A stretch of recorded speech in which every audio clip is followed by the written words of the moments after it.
The polished marble floor of the Fort Knox Armor Museum reflected the morning sunlight as it streamed through the high windows. The air inside carried the familiar scent of metal and history that Colonel William Bull Thompson had known for over 5 decades. At 72 years old, his once towering frame had diminished slightly with age, but the ramrod straight posture remained unchanged. Time had weathered his face into a roadmap of experience, each line and crease marking battles fought and men commanded. Thompson adjusted the 4 silver stars and 2 purple hearts on his civilian blazer.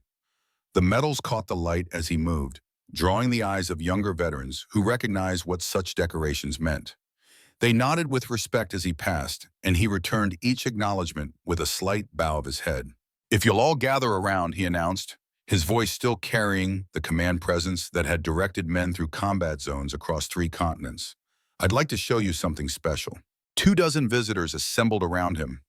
Most were veterans themselves, some with families in tow. Several wore hats or jackets identifying their service. Thompson studied their faces, noting the shared understanding that existed between men who had served.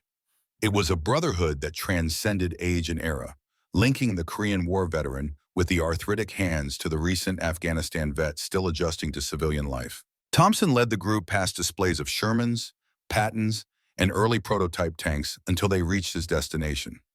There she stood, gleaming under the museum lights, her olive drab paint restored to factory condition, her barrel raised at a 15-degree angle as though forever vigilant. "Ladies and gentlemen, this is the M60A3 Patton, nicknamed Iron Lady. Not just any tank, mind you, but my tank." The visitors murmured appreciatively, gathering closer. Thompson ran his hand along the cool metal hull, his fingers remembering every inch of the machine that had been his home, his fortress, and sometimes his salvation. She weighs 58 tons fully loaded, powered by a Continental AVDS 1792 air-cooled diesel engine generating 750 horsepower, top speed of 30 miles per hour on flat terrain, though I've pushed her faster when we had to. He tapped the main gun with reverence. The M68 105mm rifled cannon, effective range of around 2,500 meters, though a good gunner could stretch that further. We carried 63 rounds of various types, mainly APDS for armor penetration and heat for general destruction. A middle-aged man in the front raised his hand. "My father served in tanks in Vietnam, said they were like ovens in the summer." Thompson nodded. Indeed, despite the ventilation systems, temperatures inside could reach over 120 degrees. In desert conditions, the metal hull would get hot enough to fry an egg or burn skin on contact. He gestured toward the commander's cupola. "Up there is where I spent most of my time." The tank commander's position gave a 360-degree view of the battlefield through these vision blocks. His hand rested on the commander's hatch as memories flooded back. The smell of diesel and gun oil, the constant engine vibration that became so normal you only noticed when it stopped, the metallic taste that lingered in your mouth after firing the main gun, the way the entire 58-ton vehicle would rock back with the recoil. The M60A3 was the last American tank designed with cast steel hull armor rather than composite materials. By the time we were fielding these, intelligence reports showed the Soviets had weapons that could penetrate our frontal armor at combat ranges.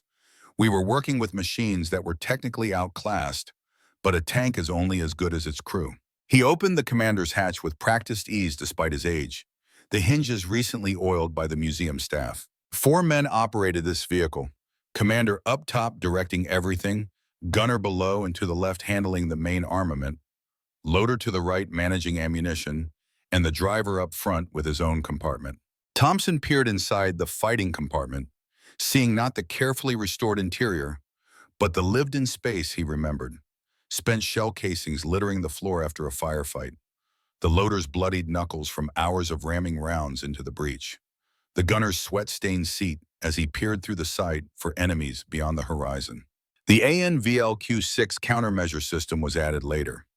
It detected incoming laser-guided missiles and automatically launched smoke grenades to break the lock. Saved our lives more than once during exercises. He straightened up, gazing at Iron Lady with unmistakable affection. We didn't have the thermal imaging or digital fire control computers that the modern Abrams enjoys. Everything was analog. You had to feel the tank, understand how she moved and responded.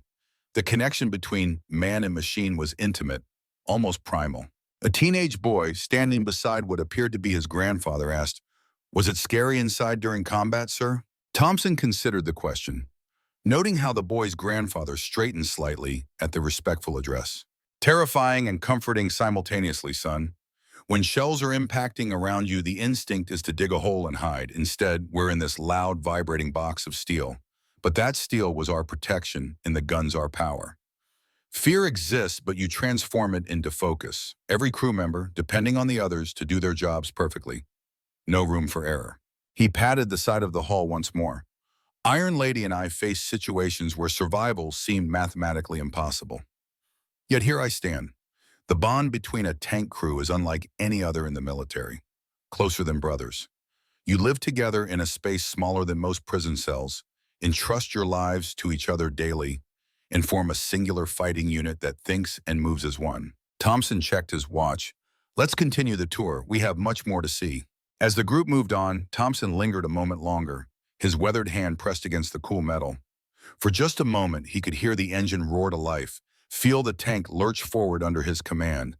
Then the memory faded, leaving only the silent museum piece before him and the echo of battles long past. Chapter 2. The Call from the Past. The call came on a Tuesday evening as Thompson was finishing dinner alone in his modest Kentucky home. Photos of his tank crews through the years lined the walls alongside family portraits. The framed flag from his retirement ceremony occupied the place of honor above the fireplace. The phone's ring cut through the quiet house like an unexpected artillery round. "Thompson," he answered, military brevity never having left his speech patterns despite 15 years of civilian life. "Bull, it's Wrench, James Miller." Thompson's posture straightened instinctively at the sound of his former crew member's voice. James Wrench Miller had been his technical engineer and miracle worker, capable of keeping Iron Lady operational under conditions that would have defeated lesser men. "Wrench, been a while." Thompson cradled the phone closer.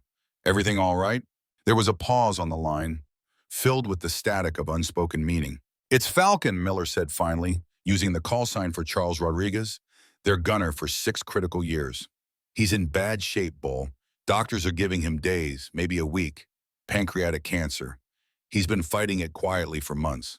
Thompson closed his eyes, absorbing the blow. Rodriguez had been the best gunner he'd ever commanded. The man could hit targets other crews couldn't even spot, with an almost supernatural connection to the tank's main gun. "Where is he?" "Via Medical Center in Louisville. He's been asking for you, for all of us, really."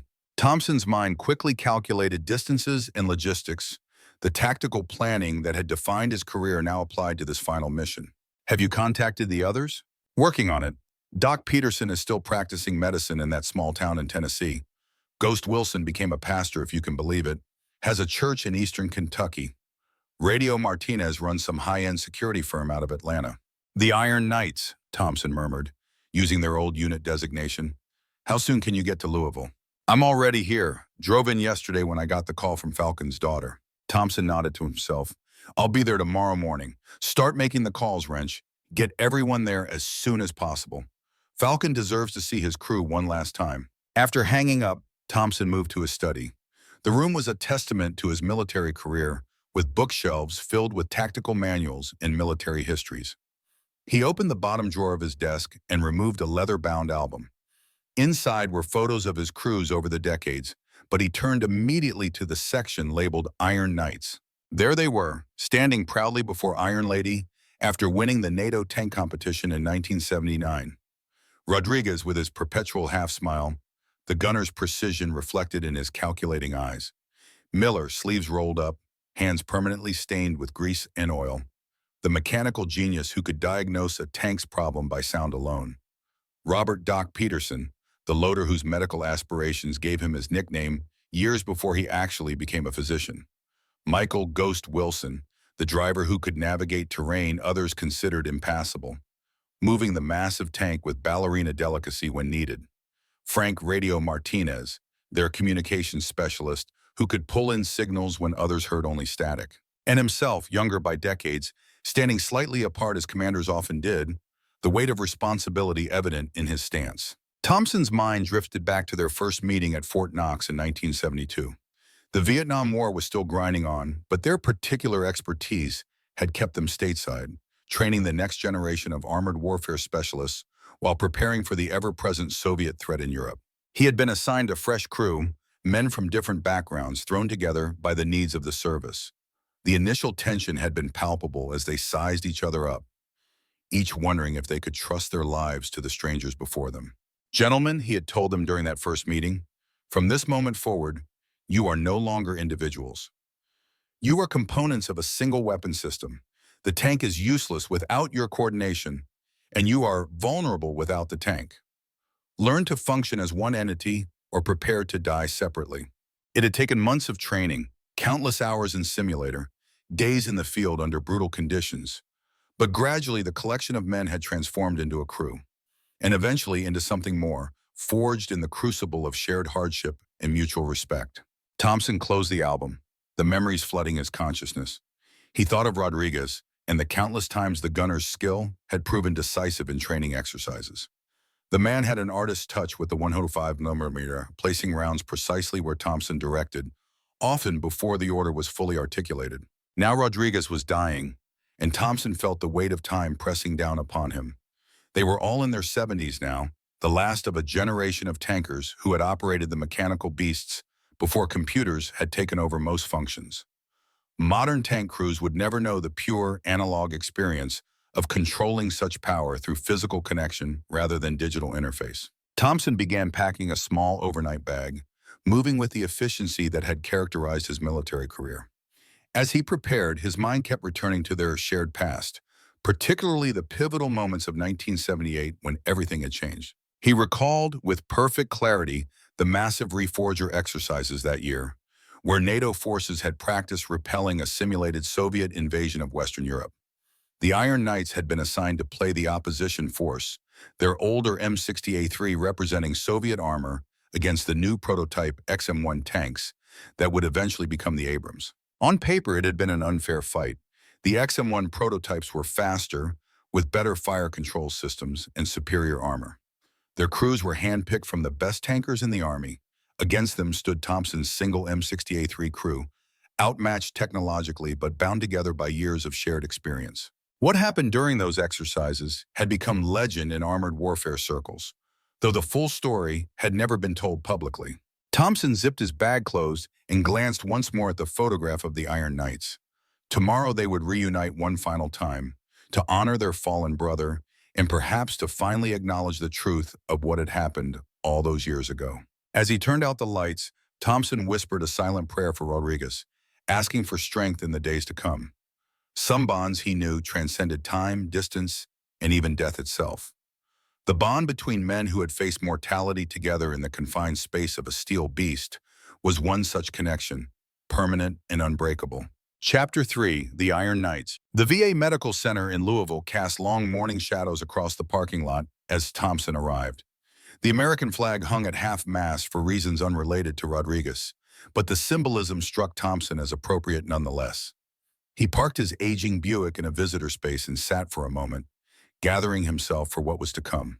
Inside the lobby, James Miller waited, his tall frame now bent with age, but his hands still powerful-looking, the fingers thick and strong from decades of mechanical work. His face brightened at the sight of Thompson. "Bull," he said, embracing his former commander, "good to see you, even under these circumstances." Thompson returned the embrace firmly. "Wrench, you're looking well." Miller shrugged. "For a relic, you mean? My grandson says I'm vintage, not old." He gestured toward the elevators. "Peterson arrived an hour ago. Martinez is flying in this afternoon. Wilson called to say he's on his way. Should be here by noon." "How is he?" Thompson asked as they stepped into the elevator. Miller's expression darkened, hanging on through sheer stubbornness. You know, Falcon always could endure more than seemed humanly possible. They exited on the 4th floor and moved down the antiseptic hallway toward the oncology wing. The hospital sounds and smells triggered memories for Thompson of other hospitals, other wounded men under his command. He had visited too many bedsides over his career, written too many condolence letters. Robert "Doc" Peterson stood outside a room halfway down the corridor, still recognizable despite his silver hair and lined face. He had always been the intellectual of the crew, reading medical textbooks during downtime, pursuing his education through correspondence courses even while deployed. Now he was a respected physician, having achieved the dream that had earned him his nickname. "Commander," Peterson said, extending his hand. His grip remained strong, his eyes alert behind frameless glasses. "Doc," Thompson replied warmly. "Heard you're fixing people up these days instead of loading shells." Peterson smiled, though it didn't reach his eyes. Different kind of saving lives. Less dramatic, more consistent results. He nodded toward the room behind him. "He's resting. The pain medication makes him drift in and out. His daughter Sophia is with him now." Thompson peered through the narrow window in the door. Rodriguez lay still in the bed, skin yellowed with jaundice, his once powerful frame now skeletal beneath the hospital sheets. A dark-haired woman in her 40s sat beside him, holding his hand, her resemblance to Rodriguez unmistakable in the profile. "He made me promise we'd wait for everyone before going in as a group," Peterson explained. "Said there are things he needs to tell all of us together." Thompson nodded. "Then we wait. The Iron Knights follow orders, even after all these years." They settled in the small waiting area nearby, three old soldiers momentarily reunited by the approaching death of a fourth.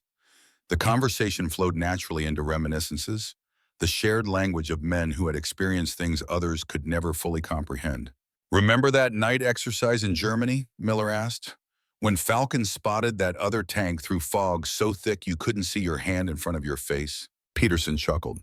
He swore he could smell them, said each tank had a unique scent like a fingerprint. "Man had senses that weren't entirely human," Thompson agreed. "Saved our asses more times than I can count." Their conversation paused as a tall, slender man in clerical attire approached, his collar identifying him as clearly as any uniform. "Ghost," Miller said, standing to embrace Michael Wilson. "The man of God arrives."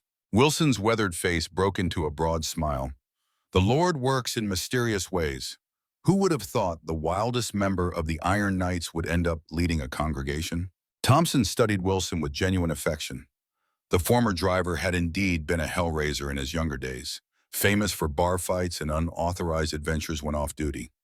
The transformation to pastor seemed improbable yet somehow fitting, a redemption story that spoke to the potential for change in all men. "Good to see you, Commander," Wilson said, clasping Thompson's hand in both of his. "You're in my prayers daily." "Appreciate that, Ghost, though I suspect the Almighty has more important matters to attend to than an old tank commander." Wilson shook his head. "Every soul matters equally in his eyes, Bull, even ornery ones like yours."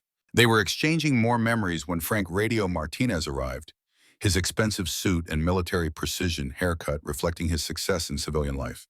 His security firm protected corporate executives and foreign dignitaries, applying the skills he had honed safeguarding tank crews to a lucrative private sector career. "The gang's all here," he said, surveying his former crew members with evident emotion. "Damn, but it's good to see you ugly mugs again." There were handshakes all around, the initial formality quickly giving way to the easy camaraderie of men who had shared profound experiences. Thompson watched the interactions with quiet satisfaction. Despite the decades and divergent paths, the connection remained intact, a testament to the bonds formed under his command. A nurse approached the group. "Ms. Rodriguez says her father is awake now and asking for you all." Thompson nodded to his men. "Iron Knights, form up. One last mission." They entered the hospital room together, instinctively falling into a formation reminiscent of their tank positions, with Thompson at the head. Rodriguez's daughter rose to greet them, hugging each man in turn before excusing herself to give them privacy. "My crew," Rodriguez said, his voice barely audible but lined with unmistakable joy. "You came." "Of course we came," Thompson replied, moving to the bedside. "Iron Knights respond when called." Rodriguez's withered hand reached out, and Thompson took it without hesitation, feeling the gunner's once powerful grip now reduced to a gentle pressure. "Needed to see you all," Rodriguez managed, his breathing labored between words, "before I report to the final formation." The men gathered closer, forming a protective circle around their dying brother. There were no awkward platitudes, no false assurances of recovery. They had faced death too often together to insult one another with comforting lies. "I've been carrying something," Rodriguez continued after a moment. 50 years now. Need to unburden myself before I go." Thompson exchanged glances with the others, seeing his own curiosity reflected in their expressions. "During Reforger," Rodriguez said, referring to the massive NATO exercise in 1978, "the incident with the XM-1, it wasn't luck or skill that let us win." He paused, gathering strength. "I knew their vulnerabilities because I helped create them. A heavy silence fell over the room as the implication of his words registered with each man. "What are you saying, Falcon?" Thompson asked carefully. Rodriguez's eyes, still sharp despite his failing body, locked onto Thompson's. "I was recruited, Bull. Special project before joining your crew. They needed someone who understood fire control systems from the inside." Another labored breath. "I built a back door into the XM1 prototype targeting system. Deliberate flaw that could be exploited if you knew exactly where to hit." The revelation hung in the air, its significance expanding with each passing second. The Reforger exercise had been a pivotal moment for all of them. The unexpected victory of their obsolescent M60A3 against the next-generation tank that would become the Abrams. That victory had propelled Thompson's career forward, establishing him as an innovative tactical commander and leading to his eventual promotion to colonel. "You never said anything," Miller whispered, clearly stunned. "Wasn't allowed to," Rodriguez replied. "Classified beyond top secret. Part of a larger operation to ensure we had contingencies if the new tanks ever fell into enemy hands." His breathing grew more strained. "But that's not all. The reason I needed you all here. There's more to the story, and you deserve to know the truth before I'm gone." Thompson leaned closer, a strange mixture of emotions churning within him. The tactician in him understood the strategic value of building exploitable weaknesses into advanced systems as a failsafe. But the commander in him felt a pang of something like betrayal, learning that his crew's legendary achievement had been partially engineered. "Tell us everything, Charles," Thompson said, using Rodriguez's given name for perhaps the first time in their long association. "The Iron Knights are listening." Chapter 4. Desert Warriors. The Reforger exercises of 1978 unfolded across the rolling terrain of West Germany, a massive demonstration of NATO's ability to rapidly reinforce Europe in case of Soviet aggression. Over 100,000 troops participated, including 24,000 flown directly from the United States. The rumble of tanks and armored vehicles echoed through formerly peaceful villages as the countryside was transformed into a simulated battlefield. For the Iron Knights, Reforger represented both challenge and opportunity. Their M60A3 Patton was assigned to the opposition force, playing the role of Soviet armor against the new prototype XM1 tanks. On paper, it was a mismatch bordering on the absurd, pitting older technology against the cutting edge, with the outcome seemingly predetermined. Thompson recalled the mission briefing with perfect clarity as he stood beside Rodriguez's hospital bed 46 years later. The commanding general had been explicit about expectations, speaking to a room full of tank commanders with the resigned air of a man delivering bad news. "Gentlemen, I won't sugarcoat this," he had said. "Your job is to provide realistic opposition for the XM1 trials. This means you will lose, and lose repeatedly. That's not a criticism of your abilities, it's a technological reality. The XM1 is faster, better protected, and has superior fire control. Your role is to help validate its capabilities under field conditions." Thompson had listened with growing discomfort, never one to accept defeat as inevitable regardless of circumstances. After the briefing, he had gathered his crew around Iron Lady, their expressions mirroring his own dissatisfaction. "They've written us off before the battle's even begun," Miller had growled, patting the tank's hull affectionately. "Mathematics and specifications don't determine outcomes," Thompson had replied. "Men do, and machines are only as good as the men who operate them." They had spent the weeks leading up to the exercise studying everything available on the XM1 prototypes, analyzing potential weaknesses, and developing unorthodox tactics. Rodriguez had been particularly focused during this period, spending hours making minute adjustments to their targeting systems and developing new techniques for acquiring enemies through limited visibility conditions. Thompson hadn't questioned his gunner's intensity at the time, attributing it to professional pride. Now, with Rodriguez's revelation, those memories took on new significance. The exercise itself had become legend in armored warfare circles. On the third day, in heavy morning fog that reduced visibility to mere meters, Thompson's single M60A3 had engaged and theoretically destroyed 3 XM1 prototypes in rapid succession. The official observers had initially refused to accept the results, insisting that some mistake had occurred in the simulation parameters. But the evidence was irrefutable. Iron Lady, under Thompson's command, had systematically outmaneuvered and outfought the next-generation tanks. The after-action report had attributed the outcome to exceptional crew performance and tactical innovation, citing Thompson's use of terrain, weather conditions, and unexpected movement patterns. Now, decades later, Rodriguez was revealing that there had been another factor at play. The XM1 fire control system had a vulnerability, Rodriguez explained from his hospital bed, his voice strengthening as he recounted the technical details. When acquiring targets in low visibility conditions, there was a 3-second reset period after the initial scan. During that window, if you positioned at precisely 37 degrees off axis from their forward position, you became effectively invisible to their targeting computer.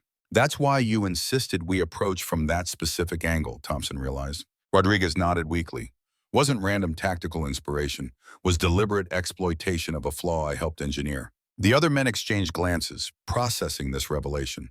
None appeared angry, merely contemplative, reassessing a shared experience in light of new information. Why, Peterson asked finally, why build a flaw into our own most advanced tank? Rodriguez's eyes drifted toward the window, where afternoon sunlight cast long shadows across the room. Cold War thinking. Soviet intelligence had infiltrated the program. We knew they were getting design specifications, so instead of trying to plug all the leaks, higher-ups decided to feed them compromised information. The vulnerability was intentional, something we could exploit if the Soviets ever built their own version based on stolen plans. Strategic disinformation, Martinez nodded, his background in security making the concept immediately clear to him, brilliant in a terrifying way. But why were we chosen to demonstrate it? Thompson pressed, sensing there was more to the story. Rodriguez's gaze returned to his former commander.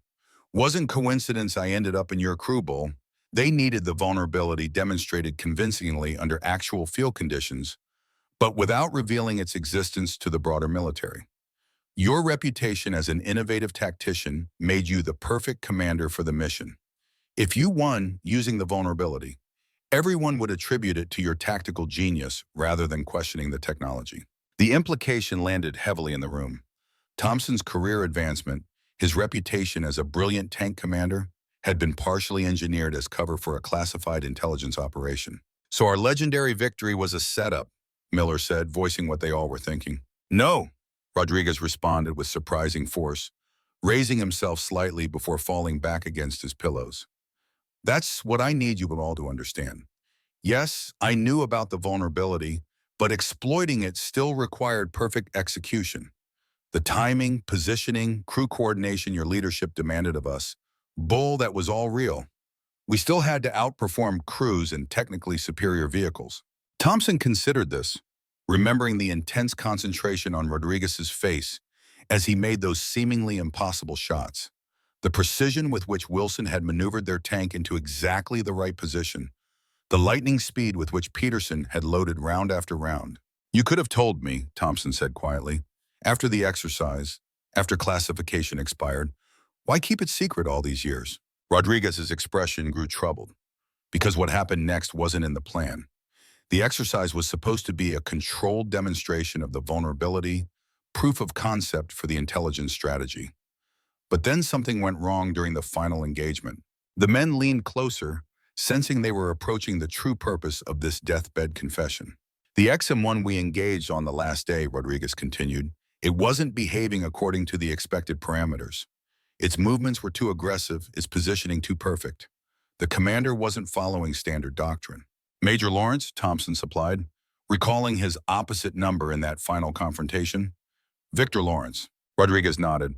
I realized halfway through the engagement that he had somehow discovered the vulnerability and was actively working to prevent us from exploiting it, which should have been impossible unless he also knew about the engineered flaw, Martinez finished, his security mindset immediately grasping the implication.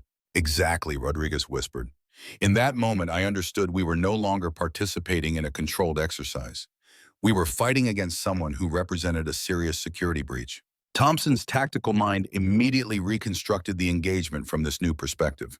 The unusual aggressiveness of Lawrence's XM1, the way it had continually repositioned to prevent the Iron Knights from achieving the critical 37-degree angle, the non-standard tactics that had nearly resulted in their defeat. You never reported this, Thompson stated, not a question but a realization. Tried to through my handler, Rodriguez replied. Was told to drop it, that Lawrence had been thoroughly vetted, and my suspicions were unwarranted. But I knew what I'd seen. What happened to Lawrence? Peterson asked. Continued rising through the ranks, Rodriguez said. Last I heard, he was a general involved with NATO strategic planning in the 80s. A heavy silence fell over the room as the implications expanded outward. If Lawrence had indeed been compromised and had reached general officer rank with access to NATO planning, the potential damage to Western security would have been incalculable. "There's more," Rodriguez said, his voice now barely audible, forcing the men to lean even closer. "The real reason I needed to see you all before I go. 3 months ago, I received a package from a law firm. Inside was a letter to be delivered to me upon the death of Victor Lawrence." He gestured weakly toward the bedside table. "Top drawer, read it." Thompson opened the drawer and found a sealed envelope. With Rodriguez's nod of permission, he opened it and began to read aloud the letter inside. "Rodriguez, if you're reading this, I am dead, and you are not far behind, if actuarial tables are to be trusted. We faced each other only once on a foggy German morning in 1978, but that encounter linked our destinies in ways neither of us could have anticipated. You suspected the truth that day. I could see it in your targeting solutions. Yes, I knew about the vulnerability because I had been recruited, just as you were, but by different masters. What neither of us knew was that we were pawns in a game far larger than East versus West." Thompson paused, looking up from the letter to meet Rodriguez's eyes. The dying man nodded for him to continue. "The Cold War as we understood it was a convenient framework for something more complex. There existed a third faction, neither American nor Soviet, but comprised of elements from both sides and others. They engineered conflicts to advance technological development and maintain the military-industrial complex, regardless of which superpower appeared to be winning. I was their asset inside NATO, as others were their assets within the Warsaw Pact."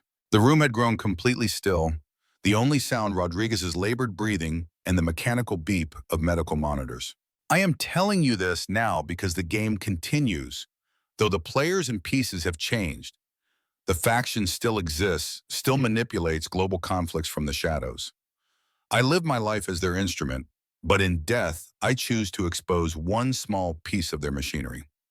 The vulnerability you identified in 1978 was real, but its purpose was more sinister than you were led to believe. It was not merely a trap for Soviet intelligence, but a backdoor that would allow certain elements to remotely disable American tanks in the event that military leaders refused to follow the faction's preferred strategies." Thompson's voice had grown increasingly strained as he read, the implications of each sentence more disturbing than the last. "The final piece of information I offer is this. Project Cerberus. 3 heads, 3 nations, 1 guardian of the underworld. If you choose to pull this thread, be warned that the consequences may be severe. Few who have learned of the faction's existence have survived to expose it. I did not have your courage, Rodriguez. Perhaps you will succeed where I failed." The letter ended with a simple signature, Lawrence. Thompson carefully refolded the paper and returned it to the envelope.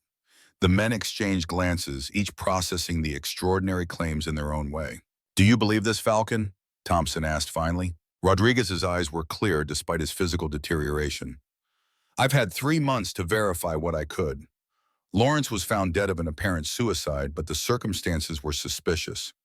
Project Cerberus appears in no official records, but I found references to it in classified document indices, and the technical specifications he included with the letter about the XM1 vulnerability were accurate down to the decimal point."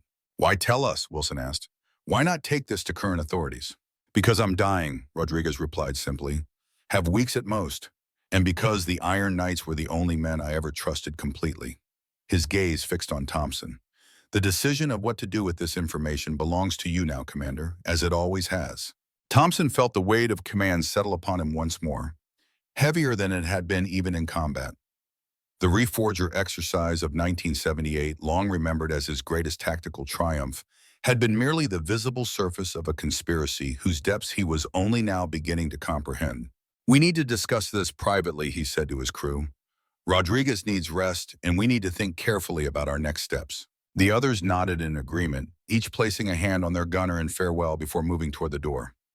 Thompson remained behind momentarily. "Thank you for trusting us with this, Falcon," he said softly. "Whatever comes next, know that your courage in coming forward will not be wasted." Rodriguez managed a weak smile. "One last mission with the Iron Knights. Wouldn't have it any other way, Bull." As Thompson joined the others in the quarter, His mind was already sorting through options, evaluating risks, and formulating a plan.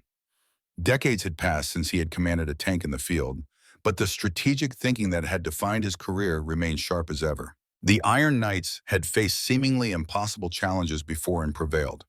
Now they would need to summon that same determination once more, not against a foreign adversary, but against a hidden enemy that had allegedly manipulated global events from the shadows for decades. Iron Knights, he said to his assembled crew, we need to talk. January 1980 arrived with a geopolitical landscape shifting beneath America's feet.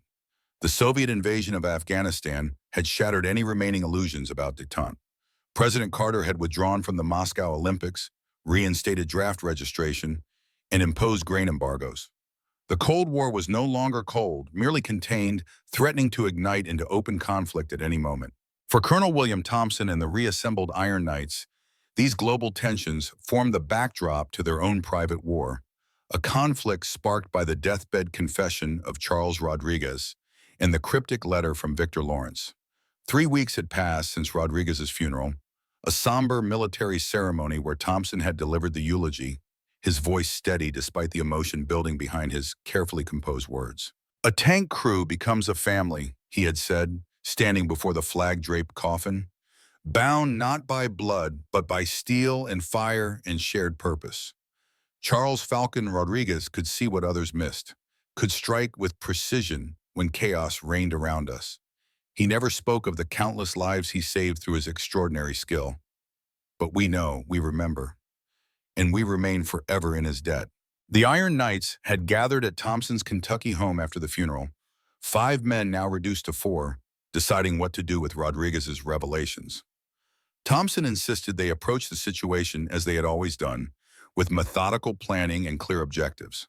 If what Rodriguez and Lawrence claimed is true, he had told them, we're facing an adversary more elusive and possibly more dangerous than any we encountered in uniform. They had decided on a careful investigation, with each man utilizing his unique skills and connections.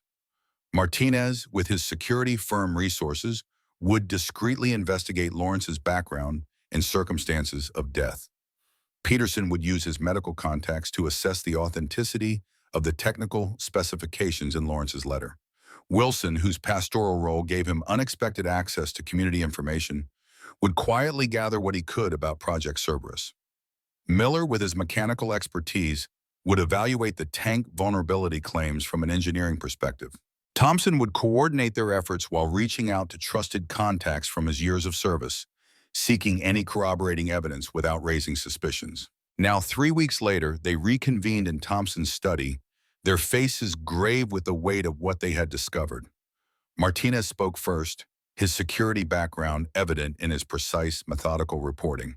Lawrence's death has too many inconsistencies to be a straightforward suicide, he said, laying photographs on the desk. The angle of the gunshot, the missing security camera footage from his building, the fact that his personal safe was found open and apparently searched. Police ruled it suicide based on a typed note, but handwriting experts I consulted informally questioned whether the signature matches known examples of Lawrence's writing. Thompson studied the photos, noting the details with a commander's eye. What about his military career? Textbook progression on the surface, Martinez continued. West Point graduate, steady promotions, respected NATO strategist during the late Cold War period. But there are gaps, particularly during 1974 to 1976, where his official assignments don't align with eyewitness accounts of his whereabouts. He was supposedly advising at the Pentagon, but multiple sources place him in Europe during that time. Wilson picked up the thread. Project Cerberus remains elusive, no official acknowledgement of its existence in any military or intelligence database. However, I found 3 separate references to a 3-headed guardian in declassified NATO communications from 1979 to 1982. Always in context of contingency planning for Warsaw Pact incursions. The technical specifications check out, Peterson added, his academic demeanor lending weight to his assessment. I had a colleague at Johns Hopkins review the engineering details without context. He confirmed that the described vulnerability in the fire control system is technically feasible and would produce exactly the effect Rodriguez claimed to exploit during Reforger. Miller had been silent, turning a small mechanical component over in his hands. He placed it on the desk for all to see. This is part of the targeting mechanism from an early production M1 Abrams. I obtained it through contacts at a military equipment refurbishment facility. The design flaw described in Lawrence's letter is physically present in this component. It was corrected in later versions produced after 1981, but early models indeed had this vulnerability. The room fell silent as the implications settled over them. Thompson moved to the window, gazing out at the Kentucky countryside as he processed the information. When he turned back, his expression was resolute. "Gentlemen, it appears our final mission may be our most important. If a shadow organization has manipulated American and Soviet military technology for its own purposes, the threat to national security cannot be overstated." "What's our next move, Bull?" Miller asked, the familiar military dynamic reasserting itself naturally despite the decades since they had served under Thompson's command. "We need more concrete evidence before approaching current authorities," Thompson replied. Lawrence mentioned a connection between the tank vulnerability and ongoing operations. "We need to determine if modern American armor retains any version of this backdoor capability."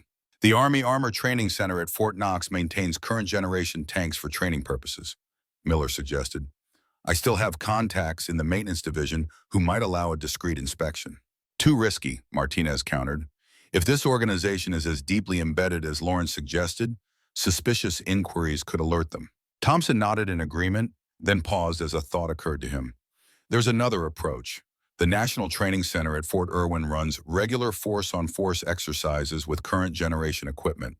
As a retired colonel with my background, I could request observer status for an upcoming rotation, citing historical research for a book on armored warfare evolution. Allowing you to observe M1 series tanks in operation without raising red flags." Peterson understood immediately. "Exactly. And if Miller accompanies me as a technical consultant, we might identify any persistent vulnerabilities in current fire control systems." The plan quickly took shape, with Martinez arranging secure communications protocols, Peterson preparing cover documentation for their supposed book project, and Wilson volunteering to maintain a home base operation from Thompson's Kentucky residence. The familiar rhythm of mission planning energized the aging warriors, giving them purpose and focus they hadn't felt in years. 3 days later, as Thompson packed for the trip to California, his secure phone rang with Martinez's designated pattern. "We may have a complication," Martinez said without preamble when Thompson answered. "I've been monitoring communications related to our persons of interest. Unusual activity at Fort Knox suggests someone may be conducting parallel research into the Reforger exercises and specifically into Iron Lady's performance." Thompson's tactical mind immediately assessed implications. Someone following the same trail we are, or counter-surveillance detecting our inquiries. Unclear, but satellite imagery shows increased security around the historical armor storage facility where obsolete tanks, including several M60A3 models, are maintained. Thompson considered this development. "Change of plans. Before Fort Irwin, Miller and I will make a stop at Fort Knox. If someone is investigating Iron Lady, I want to know who and why." The retired colonel felt a familiar tension building at the base of his neck. The sensation that had always preceded combat during his active duty years. Someone else was pulling at the threads Rodriguez had identified, creating a race to uncover a conspiracy that had remained hidden for decades. As he completed his preparations, Thompson moved to his safe and removed his personal sidearm, a .45 caliber pistol he had carried through multiple deployments. He checked it methodically, loaded it, and secured it in his luggage. The action felt both foreign and familiar, a return to a mindset he had set aside upon retirement. Whatever awaited them at Fort Knox and beyond, the Iron Knights would face it as they had faced every challenge throughout their long association with discipline, determination, and the unshakable bond of men who had entrusted their lives to one another in the crucible of potential combat. Chapter 6. Initial Setbacks. The morning sun cast long shadows across the iconic water tower of Fort Knox as Thompson and Miller approached the main gate. Despite the years since his last official visit, Thompson felt the familiar sense of returning to familiar ground. Fort Knox had been the spiritual home of American armor forces since 1940, the training ground where generations of tankers had learned their craft before deploying worldwide. Their credentials were examined with standard military efficiency, their cover story about researching a book on armored warfare evolution accepted without question. The young sergeant who escorted them to the historical armor facility chatted respectfully about Thompson's career, clearly impressed to be in the presence of a decorated armor officer. "The M60 series has quite a following among us younger guys, sir," the sergeant said as they drove through the sprawling base.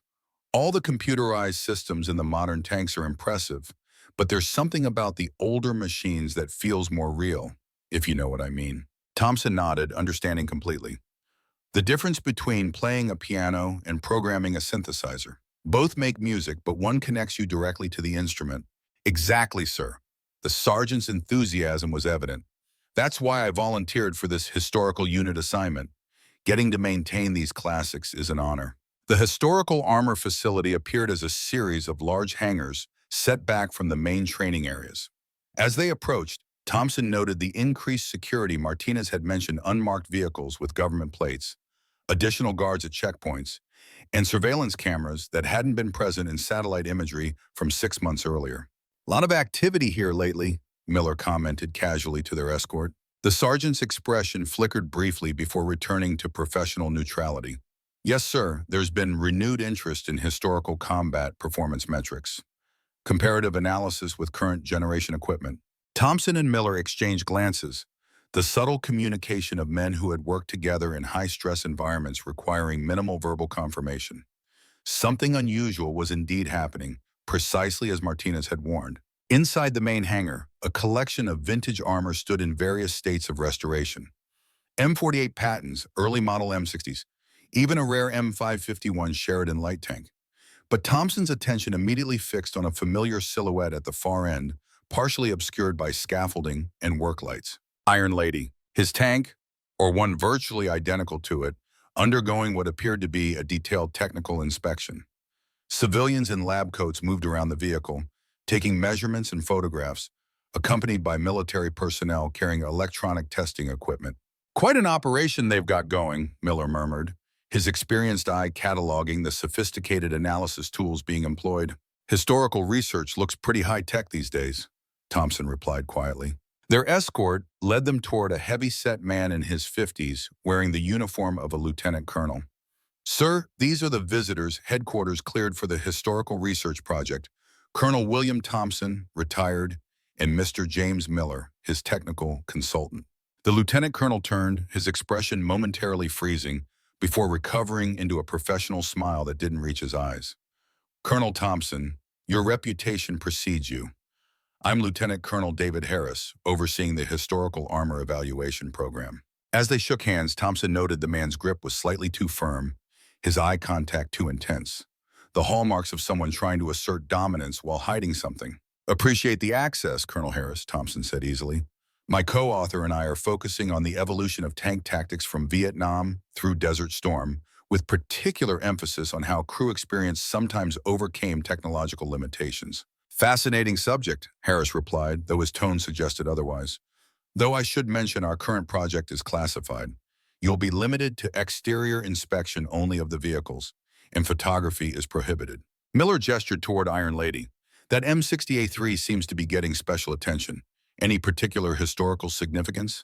A flicker of tension crossed Harris's face. "Standard evaluation protocols for all vehicles in the collection. Now, if you'll excuse me, I have a briefing to attend. Sergeant Mills will escort you through the approved areas." As Harris departed, Thompson and Miller began their tour, maintaining the pretense of authors gathering background material while keenly observing the unusual activity throughout the facility. When they reached Iron Lady, Thompson felt a surge of emotion seeing his former command vehicle after so many years. The tank appeared mostly intact, though the engine access panels were open and several targeting system components had been removed for inspection. "They're focusing on the fire control system," Miller noted quietly as they circled the vehicle at a respectful distance. "Same area as Lawrence's letter identified as containing the vulnerability." Thompson nodded almost imperceptibly, continuing his methodical observation while maintaining casual conversation with their escort about armor tactics. His mind processed the implications rapidly. Someone else was investigating the same technological anomaly Rodriguez had exploited during Reforger, decades after the exercise had faded into military history. The timing so soon after Rodriguez's death and Lawrence's posthumous revelation seemed unlikely to be coincidence. After completing their tour, Thompson requested a visit to the base archives to review after-action reports from historical training exercises. The request was granted, though they were assigned an additional escort for the archive visit, further confirmation that their presence was being carefully monitored. In the climate-controlled archive facilities, they requested files related to the 1978 Reforger exercise, specifically those mentioning Thompson's tank company. The archivist, an elderly civilian with decades of service, located the relevant document boxes and left them at a research table under their escort's supervision. As Thompson and Miller began reviewing the documents, a disturbing pattern emerged. While most of the paperwork appeared intact, key after-action reports were missing, particularly those detailing the specific engagement between Iron Lady and the XM-1 prototypes. Observer notes, performance evaluations, and technical assessments had been removed, leaving conspicuous gaps in the record. "Looks like someone beat us to it," Miller murmured, sliding a folder across the table that contained only a document removal receipt dated 3 weeks earlier, nearly coinciding with Rodriguez's funeral. Thompson's expression remained neutral for their escort's benefit, but his mind was racing. The missing documents confirmed his suspicions that others were pursuing the same investigation, possibly with official backing and resources far exceeding what the Iron Knights could marshal as retired veterans. After several hours in the archives yielding little concrete information, they thanked their escorts and departed the base, maintaining their cover as authors throughout. Only when they were well away from Fort Knox in a roadside diner chosen specifically because it was too public for electronic surveillance, but too noisy for eavesdropping, did they discuss what they had observed. "They're stripping Iron Lady down to her bones," Miller said, his coffee cooling untouched before him, looking for something specific in the fire control system. "And sanitizing the historical record simultaneously," Thompson added. "The question is whether they're trying to expose the vulnerability or conceal evidence of its existence. Either way, it confirms Rodriguez wasn't delusional. The backdoor was real." Thompson nodded grimly, and someone with significant authority is very interested in it, decades later. They continued to Fort Irwin as planned, arriving at the National Training Center as officially cleared observers for an upcoming force-on-force exercise. The vast desert training area, designed to replicate potential battlefield conditions against Soviet forces, stretched across 1,000 square miles of California's Mojave Desert. Their first day observing training operations proceeded without incident. From a designated observation point, they watched as a battalion of M1A2 Abrams tanks maneuvered against an opposing force using surrogate vehicles painted to resemble Russian T-80s. The technological superiority of the American tanks was evident in their speed, firepower, and sophisticated target acquisition. On the second day, Thompson arranged to observe from the Tactical Operations Center, where he could monitor communications and digital battlefield management systems. Miller, meanwhile, secured permission to speak with maintenance crews, his expertise in tank mechanics providing natural cover for his inquiries. By mid-afternoon, they reconvened at their temporary quarters to share findings, both men appearing more troubled than enlightened. "The current generation fire control system bears little resemblance to the original XM-1 configuration," Miller reported. "Complete redesign with multiple redundant targeting processors and encrypted communication protocols, making the original vulnerability obsolete," Thompson surmised. "Not necessarily," Miller countered, lowering his voice despite their presumed privacy. "The basic architecture follows similar principles. If someone understood the fundamental design philosophy, they could potentially create an updated version of the original backdoor." Thompson processed this information, his tactical mind connecting disparate pieces. "During today's exercise, I observed something unusual in the digital battlefield management system. 3 tanks in Bravo Company experienced simultaneous targeting system failures during a critical phase of the operation. Maintenance crews attributed it to dust contamination, but the coincidence struck me as suspicious." Miller straightened. "Could have been a test." "My thought exactly. Someone demonstrating that a modern equivalent to the original vulnerability still exists." Their discussion was interrupted by Thompson's secure phone vibrating with Martinez's pattern. Thompson answered, activating the encrypted connection Martinez had established. "We have a situation," Martinez said without preamble. "Wilson was approached at his church by individuals claiming to be federal agents. They asked detailed questions about Rodriguez, Lawrence, and your current activities." Thompson tensed. "Wilson's status? Secure for now. He gave them minimal information consistent with our cover story about the book project. but it confirms we're being watched. Description of the individuals? Professional appearance, government credentials that seemed legitimate, according to Wilson.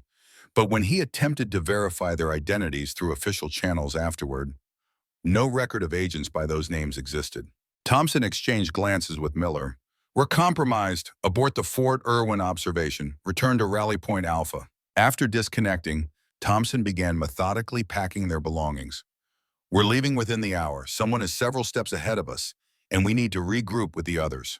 Miller nodded, already erasing any evidence of their real purpose from his notes. "The question is who we're dealing with. Actual government agencies investigating the same conspiracy, or representatives of Lawrence's shadow organization trying to contain potential exposure." "Either way, we've confirmed the essential point," Thompson replied. "The vulnerability was real, and someone is still actively concerned about its implications decades later. Rodriguez didn't send us on a wild goose chase." As they prepared to depart, Thompson gazed out the window at the vast desert training ground where America's armored forces honed their skills for potential conflicts that increasingly seemed unlikely to materialize in the post-Cold War world. The Soviet Union was showing signs of internal strain that would lead to its eventual collapse. Yet the shadow games continued, suggesting that the true power structures operated independent of publicly acknowledged geopolitical realities. The Iron Knights had embarked on what they expected to be a straightforward investigation into historical military technology, only to find themselves enmeshed in something far more complex and potentially more dangerous than any battlefield they had faced during their active service. "We started pulling on a loose thread," Miller said, echoing Thompson's thoughts. "Now the whole sweater's unraveling." Thompson nodded grimly. "And we still don't know who knitted it in the first place, or why they chose that particular pattern." As night fell over the desert, they slipped away from Fort Irwin, two aging warriors now fugitives from forces they couldn't fully identify, pursued for knowledge they didn't fully possess. Their only reliable allies, the brotherhood they had formed decades earlier inside the confines of an armored vehicle designated as Iron Lady. Chapter 7. Trust Under Fire. The safe house Martinez had arranged was an isolated cabin in the Smoky Mountains of Tennessee, remote enough to provide security, yet accessible enough for the scattered Iron Knights to reconvene. Thompson arrived first with Miller, having taken an indirect route that included multiple vehicle changes and electronic countermeasures to detect surveillance. The cabin itself was rustic in appearance, but surprisingly well equipped with modern security systems discreetly integrated into the seemingly primitive structure. Solar panels hidden beneath camouflage netting provided power, while satellite communications offered secure connectivity. Martinez's security business had clearly prospered, providing resources beyond what typical retired military personnel could access. Peterson arrived next, bringing medical supplies and equipment that transformed one corner of the cabin into a field-capable examination area.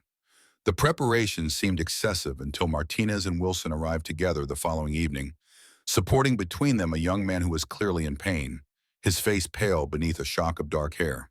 "Complications," Martinez explained tersely as they helped the stranger to a chair. "This is Alex Lawrence, Victor Lawrence's son. He was being held at a private medical facility when we extracted him." "Extracted?" Thompson raised an eyebrow at the euphemism for what had clearly been an unauthorized removal. "They weren't treating him," Wilson said, his normally gentle pastoral demeanor hardened by anger. "They were interrogating him, using medication to keep him compliant while they questioned him about his father's activities." Peterson was already examining the young man, who appeared to be in his 30s but weakened by whatever ordeal he had endured. Pupillary response suggests heavy sedation, multiple injection sites on both arms, signs of mild malnutrition and dehydration. Thompson studied Lawrence's son, seeing echoes of the tank commander he had faced during Reforger decades earlier. "Did you authorize this extraction, Martinez?" "Circumstances required immediate action," Martinez replied, not quite answering the question. "After Wilson was approached by the fake federal agents, I activated surveillance on known associates of Victor Lawrence, observed Alex being forcibly removed from his apartment by unidentified individuals, tracked them to a private neurological research facility in North Carolina." "Neurological research?" Miller questioned. "Cover operation," Martinez stated flatly. "Facility has connections to several intelligence-contracted private security firms. Wilson and I conducted reconnaissance for 24 hours, confirmed Alex was being held against his will, and implemented a medical emergency extraction scenario." Thompson absorbed this information, noting the precision with which Martinez described what had clearly been a high-risk operation conducted without consultation. The former communications specialist had developed capabilities well beyond his original military training. "Mr. Lawrence," Thompson addressed the young man directly, "I'm William Thompson. I commanded a tank that faced your father during military exercises many years ago. Do you understand why these men brought you here?" Alex Lawrence looked up, his eyes struggling to focus but showing intelligence despite his physical condition. "Because my father warned me they would come after his death. Said if anything happened to him, I should find Charles Rodriguez or William Thompson." The room fell silent as this new piece of information registered. Rodriguez's deathbed revelation and Lawrence's posthumous letter had mentioned no instructions to contact Thompson specifically. "Your father knew my name?" Thompson asked carefully. "He had files on you, called you the only honest commander. Said if his letter failed to reach Rodriguez, I should find you instead." Lawrence's speech was slurred from medication, but his message was clear. Peterson administered a careful treatment to help clear the young man's system, while Martinez prepared a secure satellite connection to display information from a thumb drive Lawrence had managed to conceal during his abduction. "My father gave me this before he died," Lawrence explained, as his condition gradually improved under Peterson's care. Said it contained evidence about something called Project Cerberus that would validate everything in his letter to Rodriguez. The data, when accessed, revealed a complex web of connections spanning decades. Technical specifications for vulnerabilities engineered into not just American tanks, but Soviet models as well. Financial transactions linking defense contractors on both sides of the Iron Curtain to the same offshore entities.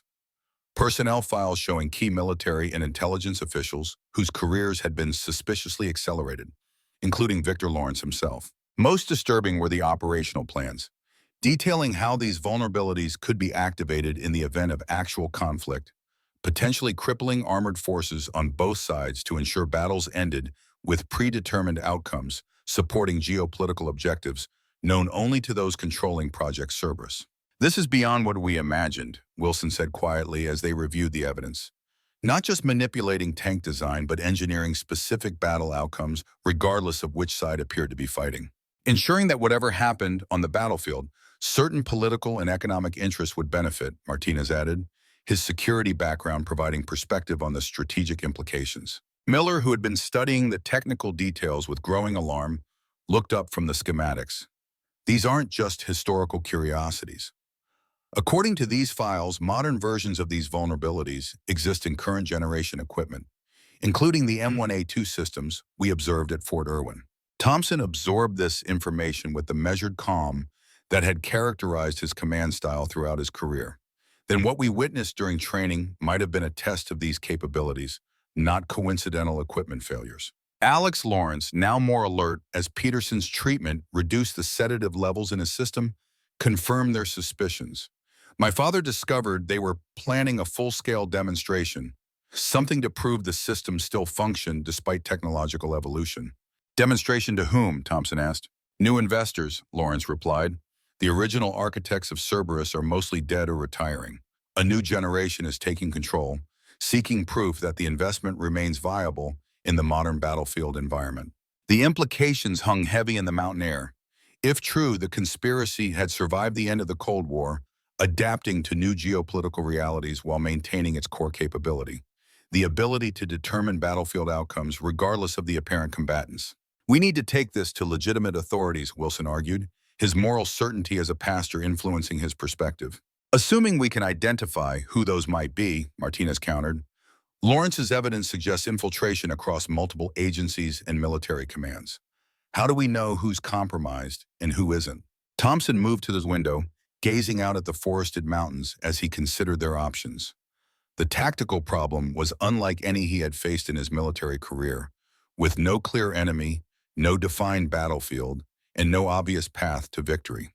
"We need to approach this methodically," he said finally. "First priority is confirming the technical validity of these modern vulnerabilities. If we can prove current tanks remain compromised, we have concrete evidence of an ongoing threat rather than historical malfeasance. That means direct access to an operational M1A2, Miller pointed out. After our hasty departure from Fort Irwin, we won't get that through official channels." Then we create our own opportunity, Thompson decided, the tactical commander reasserting himself. Martinez, what assets can your security firm deploy without raising official attention? Martinez considered the question. Limited surveillance, electronic countermeasures, secure communications, nothing military grade that would trigger federal oversight. Peterson, what medical resources can you access that wouldn't be traced to you? I have colleagues who owe me favors, equipment I could borrow for research purposes without specific documentation, the doctor replied, quickly understanding Thompson's methodical approach to resource assessment. Wilson, your church connections provide cover for gathering information and moving personnel without suspicion.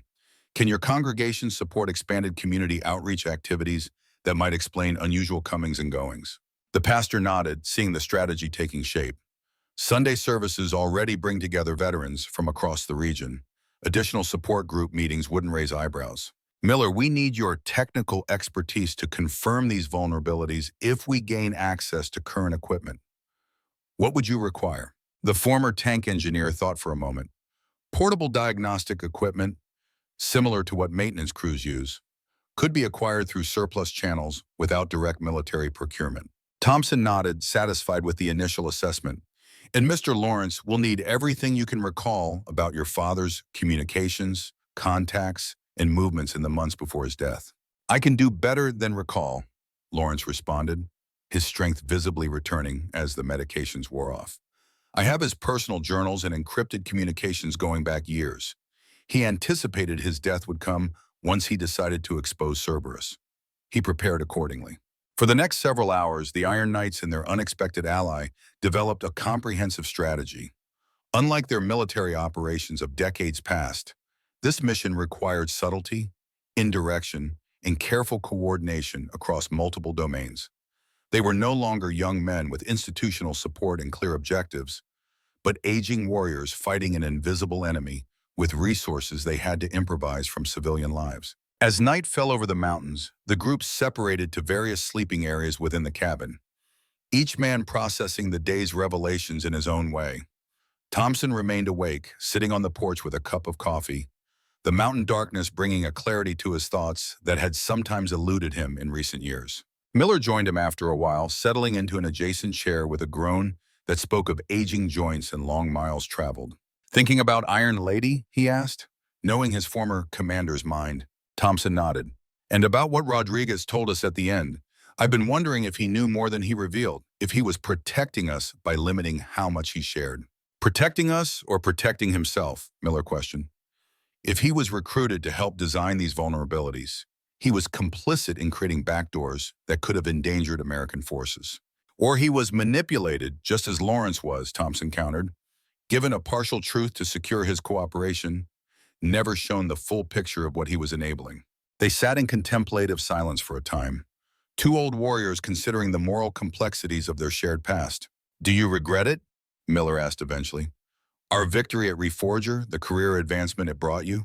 Knowing now it may have been partially engineered for purposes beyond what we understood?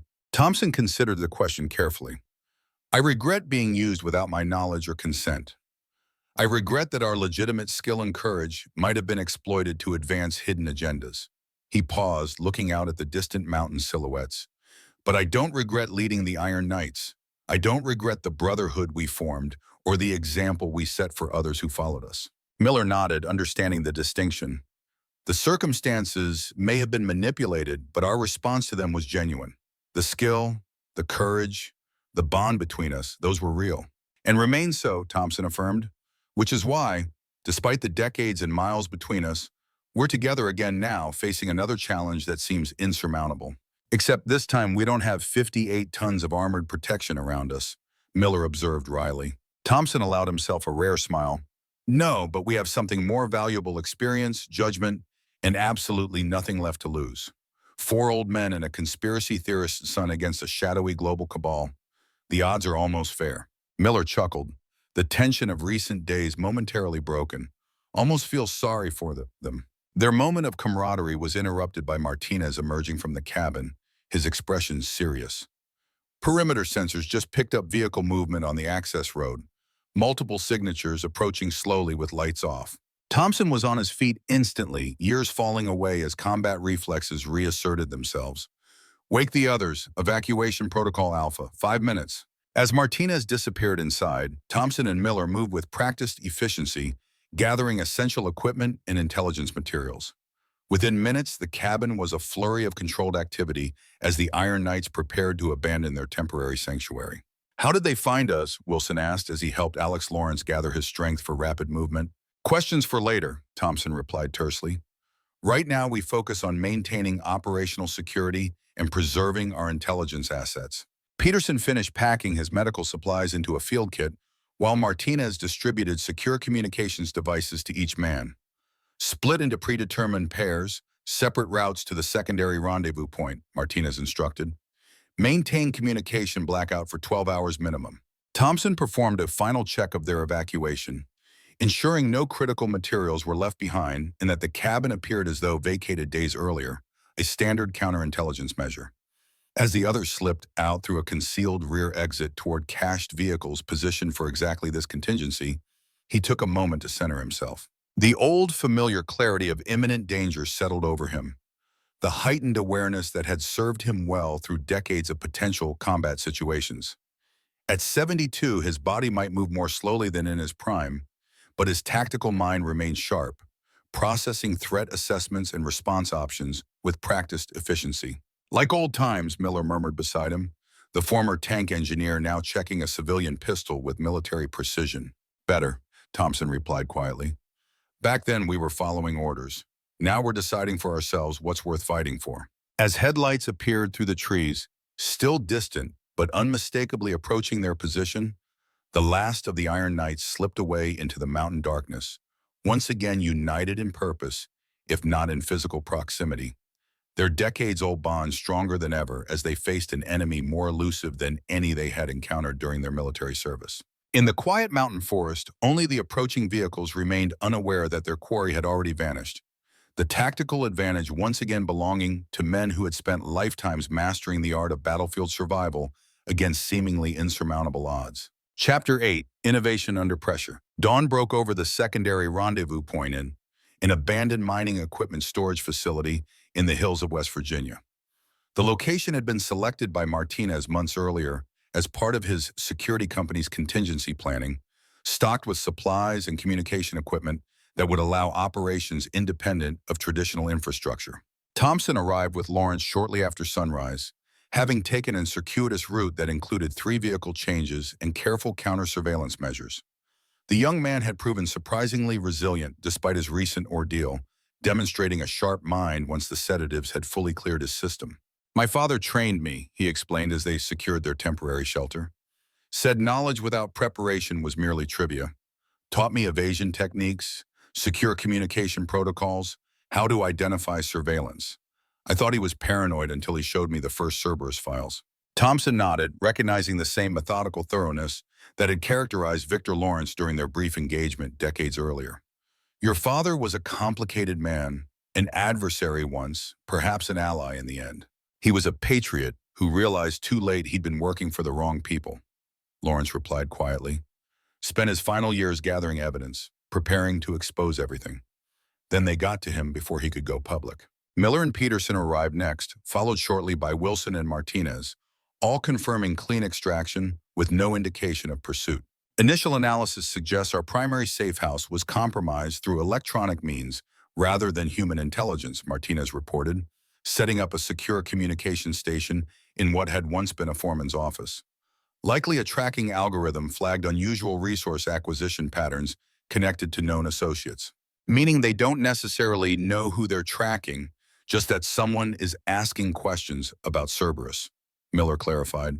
Thompson considered this information. That gives us an advantage. They know someone is investigating, but not specifically that the Iron Knights have reassembled or that we have Lawrence's son and his evidence. We still need confirmation of the current vulnerabilities, Peterson reminded them. Everything we've seen so far proves historical manipulation, but not ongoing threat. Which means we still need access to an operational modern tank, Thompson acknowledged. Direct access, not just observation. The room fell silent as they confronted the seemingly insurmountable challenge. Breaking into a military facility to examine classified weapon systems went far beyond their previous information gathering. Such action would cross a line from investigation into activity that could be classified as espionage or sabotage, regardless of their patriotic intentions. Lawrence broke the silence. What about Sergeant Mills? The escort at Fort Knox? Thompson recalled the young non-commissioned officer who had shown genuine enthusiasm for vintage armor. He clearly reveres you, Colonel, Lawrence continued, and he has direct access to both historical and modern tanks through his position. We can't involve active duty personnel, Wilson objected. Puts their career and freedom at risk. We don't need to reveal everything, Lawrence countered. Just enough to secure limited access under plausible circumstances. Thompson considered the suggestion, weighing moral implications against operational necessity. It would need to be entirely his choice, with clear understanding of potential consequences, even if he doesn't know the full context. After further discussion, they formulated a carefully limited approach. Thompson would contact Mills with a request related to their ostensible book project, asking for technical clarification that would require examining specific systems. The sergeant would be told only that they suspected historical design elements might have been inappropriately carried forward into modern systems, potentially creating vulnerabilities unapprehended by current engineering oversight. No mention of conspiracy, shadow organizations, or Project Cerberus, Thompson insisted. Just legitimate technical concerns from a respected former commander. Martinez established a secure communication channel, and Thompson made the call, his tone casual yet authoritative as he explained their continued research and the technical questions that had arisen. We're particularly interested in fire control system architecture, continuity between the M60 series and current generation tanks, Thompson explained. Our technical advisor believes he's identified a potential design lineage that might have unintended consequences for targeting reliability under specific electronic warfare conditions. Mills responded with expected enthusiasm, clearly honored by the continued attention from a legendary tank commander. I might be able to arrange something unofficial, sir. We have maintenance training scheduled on an M1A2 tomorrow. Technical observers wouldn't be unusual if they had proper credentials, which Martinez can provide, Miller whispered, receiving a confident nod from the security specialist. Arrangements were made for Thompson and Miller to meet Mills the following afternoon at an off-base location from where he would escort them to a maintenance training facility as technical consultants. The credentials would be genuine in terms of their expertise, if not their current authorization. After the call concluded, the team focused on preparation, reviewing Lawrence's technical files to identify exactly what components they needed to examine and what evidence would constitute proof of continued vulnerability.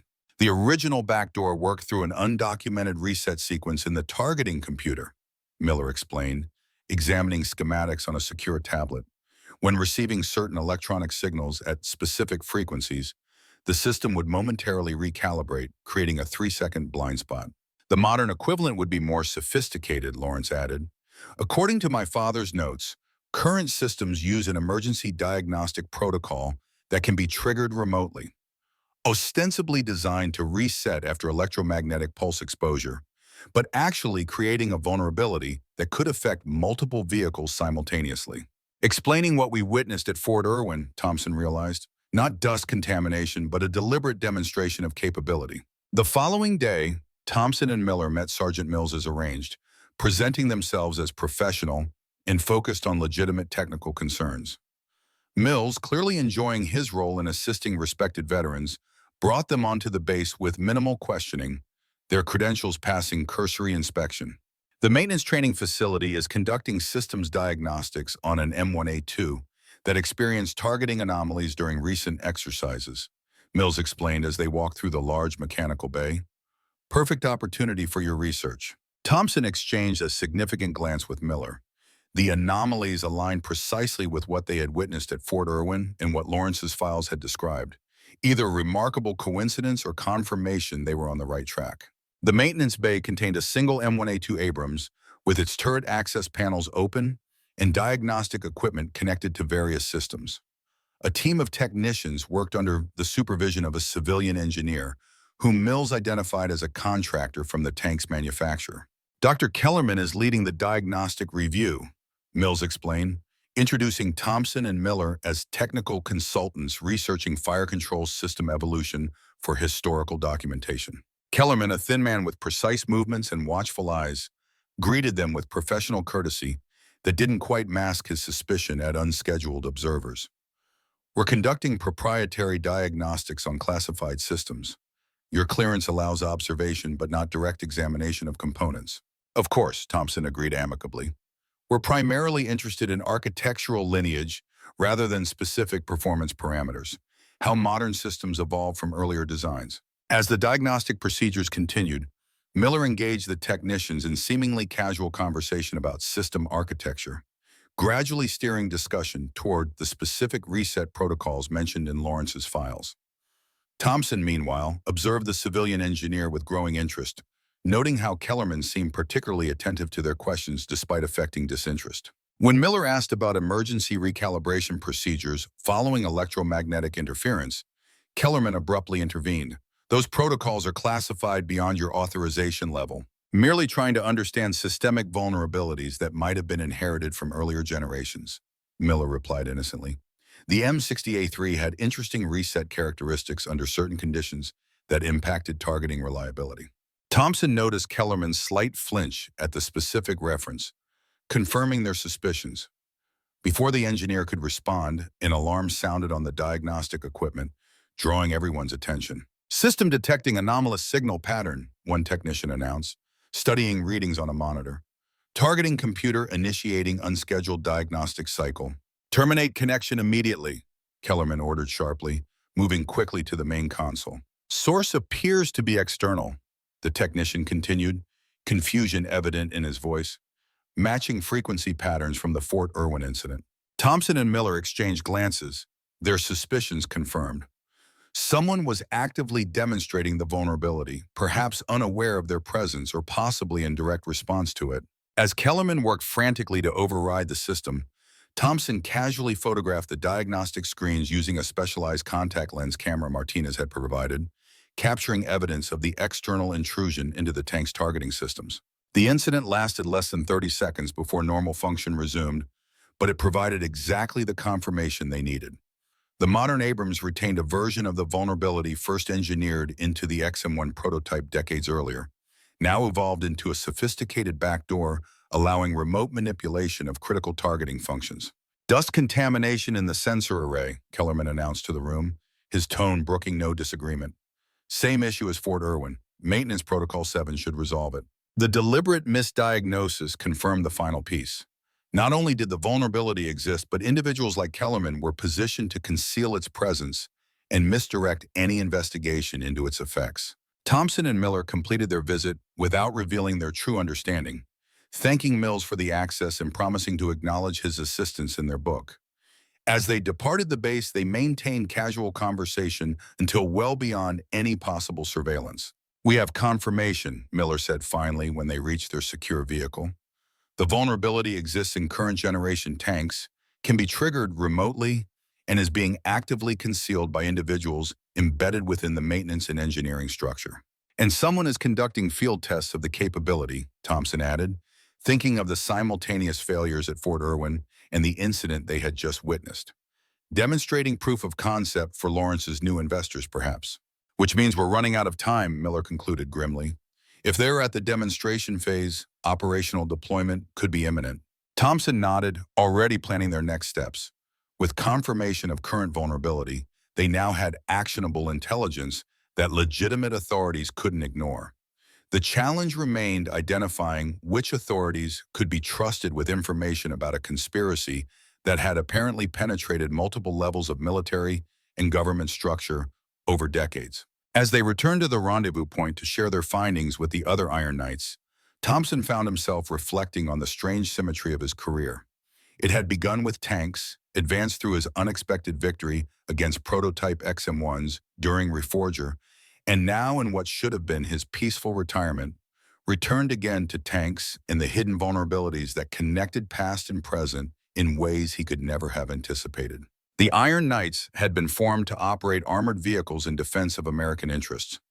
Now, decades later, they found themselves engaged in a different kind of warfare, without armor, without official sanction, but with the same determination and brotherhood that had defined their service years. The enemy was no longer a foreign adversary, but corruption within the very systems they had once sworn to defend an opponent both more elusive and more dangerous than any they had faced in conventional warfare. One more mission, Thompson murmured, an echo of countless deployments throughout his long career. One last chance to make a difference. Miller nodded in understanding, the bond between them transcending words after so many shared experiences. Iron Knights, Commander, all the way. The darkness of early morning shrouded the abandoned warehouse outside Baltimore, where the Iron Knights had established their new command center. 3 weeks had passed since their discovery at Fort Knox, weeks spent gathering evidence, analyzing intelligence, and preparing for what Thompson had designated Operation Revelation. Maps covered the walls, timelines stretched across improvised tables, and secure communications equipment hummed quietly in the background. Alex Lawrence had proven himself an invaluable ally, his technical skills and access to his father's encrypted files providing crucial intelligence about Project Cerberus and its modern incarnation. The demonstration we witnessed wasn't isolated, Lawrence explained, displaying data on a secured laptop. Similar incidents have occurred at training facilities across 3 military bases in the past month, always attributed to equipment malfunction, dust contamination, or operator error. They're testing operational parameters before full deployment, Martinez concluded, his security background allowing him to recognize the pattern, establishing reliability metrics. But for what purpose, Wilson asked, the former driver's concern evident in his weathered face. The Cold War is over. What strategic advantage would tank vulnerabilities provide in today's battlefield environment?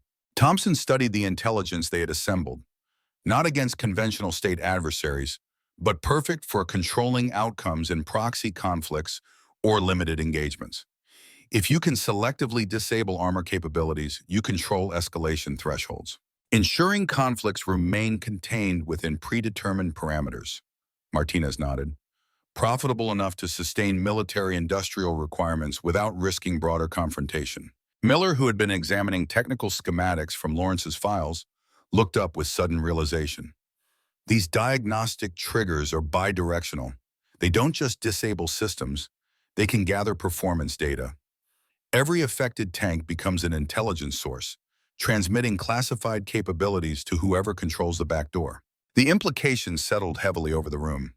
Project Cerberus wasn't merely a means of manipulating battlefield outcomes, but a sophisticated intelligence-gathering operation embedded within America's premier armored fighting vehicles, potentially compromising tactical advantages developed at enormous cost.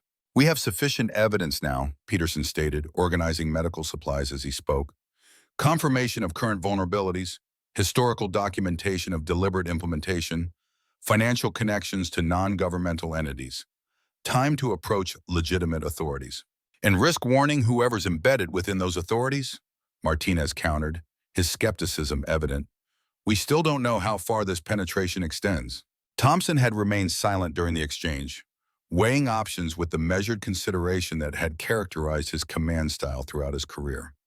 Now he moved to the central map, drawing the group's attention. We've identified 3 key nodes in this operation, he began, indicating locations marked on the map. The software development facility in Northern Virginia, where the targeting system updates originate. The testing ground at Aberdeen Proving Grounds, where final validation occurs. And the data center in Colorado, where information gathered through the back door is allegedly processed. He paused, making eye contact with each man to ensure their full attention. Approaching official channels with partial evidence risks alerting the organization before we can establish the full scope of the conspiracy. We need conclusive proof that can't be dismissed or buried. That means direct evidence from one of these facilities. You're suggesting a direct operation against a military installation, Wilson stated, not as criticism, but seeking clarification. I'm suggesting we apply military principles to a civilian problem, Thompson corrected. Reconnaissance, intelligence gathering, and targeted evidence collection. No confrontation, no violence, nothing that compromises national security. Aberdeen would be the logical target, Martinez suggested. Military installation, but with civilian contractor presence, less rigorous security than the software facility or data center. And they're conducting final validation tests on the M1A2 upgrade package next week, Lawrence added, referencing intelligence he had acquired through his father's connections. The vulnerability implementation would be at its most visible during integration testing. How do we gain access? Peterson asked practically. None of us have current credentials that would pass scrutiny for classified testing operations. Thompson allowed a slight smile. No, but we have something potentially more valuable. Decades of experience, respected reputations, and one unexpected advocate. He nodded to Lawrence, who opened a secure communication channel. The face that appeared on the screen belonged to a woman in her 70s, her silver hair framing sharp eyes and a determined expression. Gentlemen, meet Dr. Eleanor Harding, former chief engineer for the original M1 Abrams Development Program and current chairperson of the Defense Systems Oversight Committee. And an old friend who never believed the official explanation for my husband's suicide, the woman stated. Victor Lawrence and I worked together on early fire control systems before our careers diverged. I suspected for years that something wasn't right with certain design implementations, but could never prove external interference.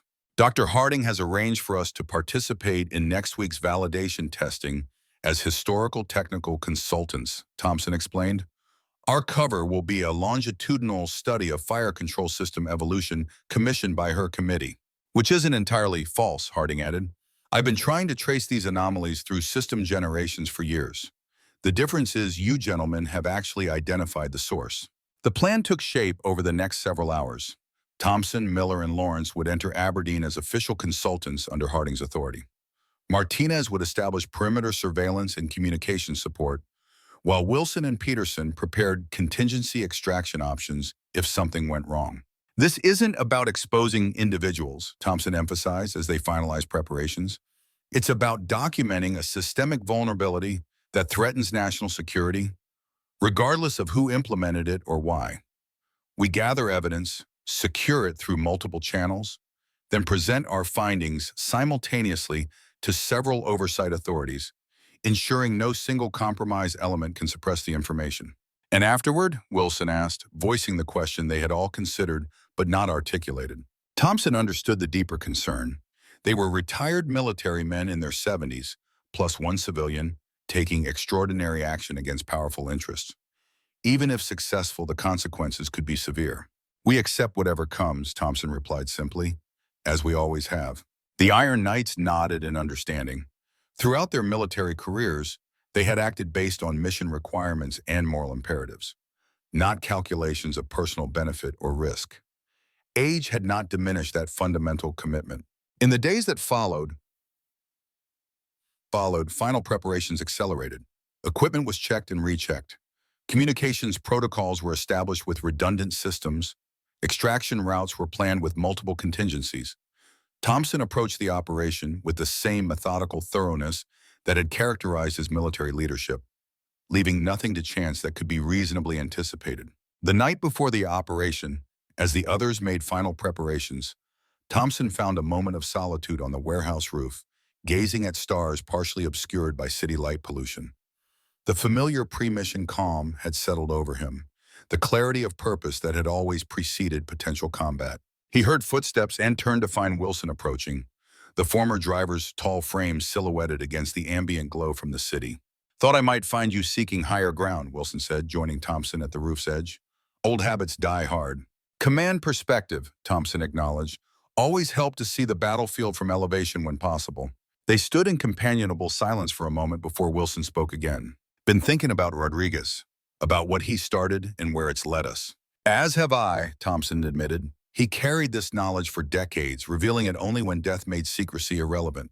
Must have been a terrible burden. Makes me wonder what else died with him, Wilson mused. What other secrets he protected until the end. Thompson considered this. Rodriguez was a gunner. His job was to identify targets and eliminate them with precision. Perhaps in his final act, he did exactly that, identifying Project Cerberus as the target and us as the weapon system. Wilson smiled at the analogy. The Iron Knights, one last mission, not in a tank but still armored by our shared experience and trust. More valuable protection than steel ever provided, Thompson agreed quietly. As dawn approached, bringing with it the commencement of Operation Revelation, Thompson found himself reflecting on the strange journey that had brought them to this moment. From young men learning to operate armored vehicles to aging veterans facing a different kind of battle, the constant had been their bond, forged in the confines of Iron Lady and strengthened through decades of shared experience. Whatever the outcome of the coming day, that bond would remain unbroken, a testament to the enduring power of brotherhood formed in service to principles greater than themselves. Chapter 10, Moment of Truth. The morning sun cast long shadows across Aberdeen Proving Ground as Thompson, Miller, and Lawrence approached the main testing facility. Their credentials, arranged by Dr. Harding, passed initial security screening without issue. Their cover as technical consultants conducting a historical review of fire control system evolution accepted without question. The testing facility itself was a massive structure of reinforced concrete and steel, designed to contain the powerful machines being evaluated while protecting the surrounding environment from noise and potential hazards. Inside, teams of engineers, technicians, and military personnel moved with practiced efficiency, preparing for the day's validation tests on the latest M1A2 upgrade package. Dr. Harding met them at the observation platform overlooking the main testing bay, her professional demeanor masking the conspiracy they shared. Gentlemen, welcome to our final integration validation. We'll be evaluating fire control system performance under simulated electronic warfare conditions, specifically focusing on system resilience to external interference. Exactly the historical comparison points we're interested in, Thompson replied smoothly, maintaining their cover story for any observers. I've arranged for you to monitor from both the observation deck and the technical control room, Harding continued. Full access to diagnostic feeds and historical performance metrics for your comparative analysis. The testing bay below contained 3 M1A2 Abrams tanks positioned on massive dynamometers that would allow full weapon system operation while keeping the vehicle stationary. Technicians swarmed around them, connecting diagnostic equipment and making final adjustments before the day's testing began. Primary contractor representatives are present for the validation, Harding added, nodding toward a group of civilians in corporate attire observing from a separate platform, including Dr. Kellerman, their chief integration specialist. Thompson recognized the engineer they had encountered during their Fort Knox investigation, now engaged in conversation with military officials who appeared to be senior program managers. The connections were becoming clearer. The same individuals appeared at multiple points in the vulnerability implementation and testing process. Let's begin with historical baseline comparisons, Thompson suggested, loud enough to establish their cover story for nearby personnel. The M60A3 fire control evolution into early M1 systems would provide valuable context. Harding led them to a secure technical room where historical performance data was available alongside live feeds from the current testing. As soon as the door closed behind them, she activated electronic countermeasures that would prevent surveillance of their conversation. We have approximately 4 hours before the critical testing phase, she explained, her manner shifting from professional courtesy to conspiratorial urgency. During the electronic warfare resilience evaluation, they'll activate the diagnostic back door to demonstrate system recovery protocols. That's when we can document the vulnerability implementation. We'll need direct access to the diagnostic data stream, Miller stated, not just the filtered information displayed on monitoring stations. Already arranged, Harding replied, indicating a secondary connection panel partially concealed behind equipment racks. That port connects directly to the raw data feed before it reaches the processing systems that might sanitize anomalous readings. Lawrence immediately began configuring the specialized equipment they had brought, disguised as standard diagnostic tools, but containing sophisticated recording and analysis capabilities Martinez had acquired through his security company contacts. What about Kellerman and the other contractors? Thompson asked. Their presence complicates our information gathering. They're expected to monitor the tests, Harding acknowledged, but their access to this particular technical area is limited. We should have relative privacy during critical phases. The morning progressed with Thompson and Miller maintaining their cover, reviewing historical fire control system data, and asking appropriately technical questions that reinforce their personas as research consultants. Lawrence, introduced as their technical assistant, quietly established connections to the raw data feed, ensuring they would capture unfiltered evidence when the critical testing began. Shortly before noon, an increased energy became evident throughout the facility as preparation for the electronic warfare resilience testing commenced. Military observers took positions in the main control room, while contractor representatives, including Kellerman, moved to a specialized monitoring station overlooking the test bay. This is it, Harding murmured as she rejoined them in the technical room. They're preparing the electronic warfare simulation modules. When activated, these will generate the specific signal patterns that trigger the diagnostic backdoor. Thompson nodded, his expression betraying nothing of the tension he felt. After decades of military service and years of retirement, he found himself once again in a critical operation where timing and precision would determine success or failure. The circumstances differed dramatically from tank warfare, but the fundamental requirements of mission execution remained familiar. "Lawrence, status?" he asked quietly. "Recording systems active and verified," Lawrence replied, his father's training evident in his composed efficiency. "Multiple redundant channels established. Even if they detect one, the others should continue capturing data." The test bay below them hummed with activity as technicians completed final preparations. The three M1A2 tanks sat ready, their massive turrets precisely aligned with targeting systems activated but weapons secured. Sophisticated electronic warfare emitters positioned around the bay would subject the tanks to various signal patterns designed to test system resilience and recovery protocols. At precisely 1300 hours, the test director's voice came over the facility communication system. "Electronic warfare resilience evaluation commencing in 3 minutes. All personnel verify monitoring systems active. Recording sequence initiated." Thompson exchanged glances with Miller and Lawrence the moment they had prepared for finally arriving. Their equipment quietly captured every data point, every system parameter, creating an unalterable record of what was about to occur.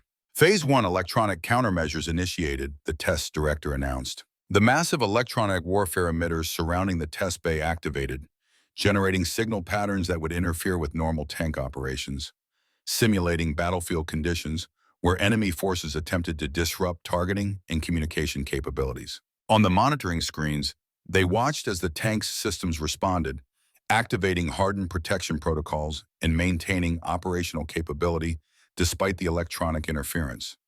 Everything appeared to function according to proper design specifications, with no indication of unexpected vulnerabilities. Phase 2 commencing, came the announcement, escalating electronic warfare profile to level 4.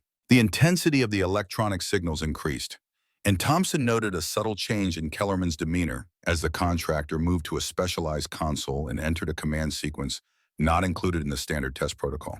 "There," Lawrence whispered, pointing to a data stream on their recording equipment. "Signal pattern matching my father's files. That's the trigger." Almost simultaneously, the three tanks in the test bay experienced what appeared to be system resets.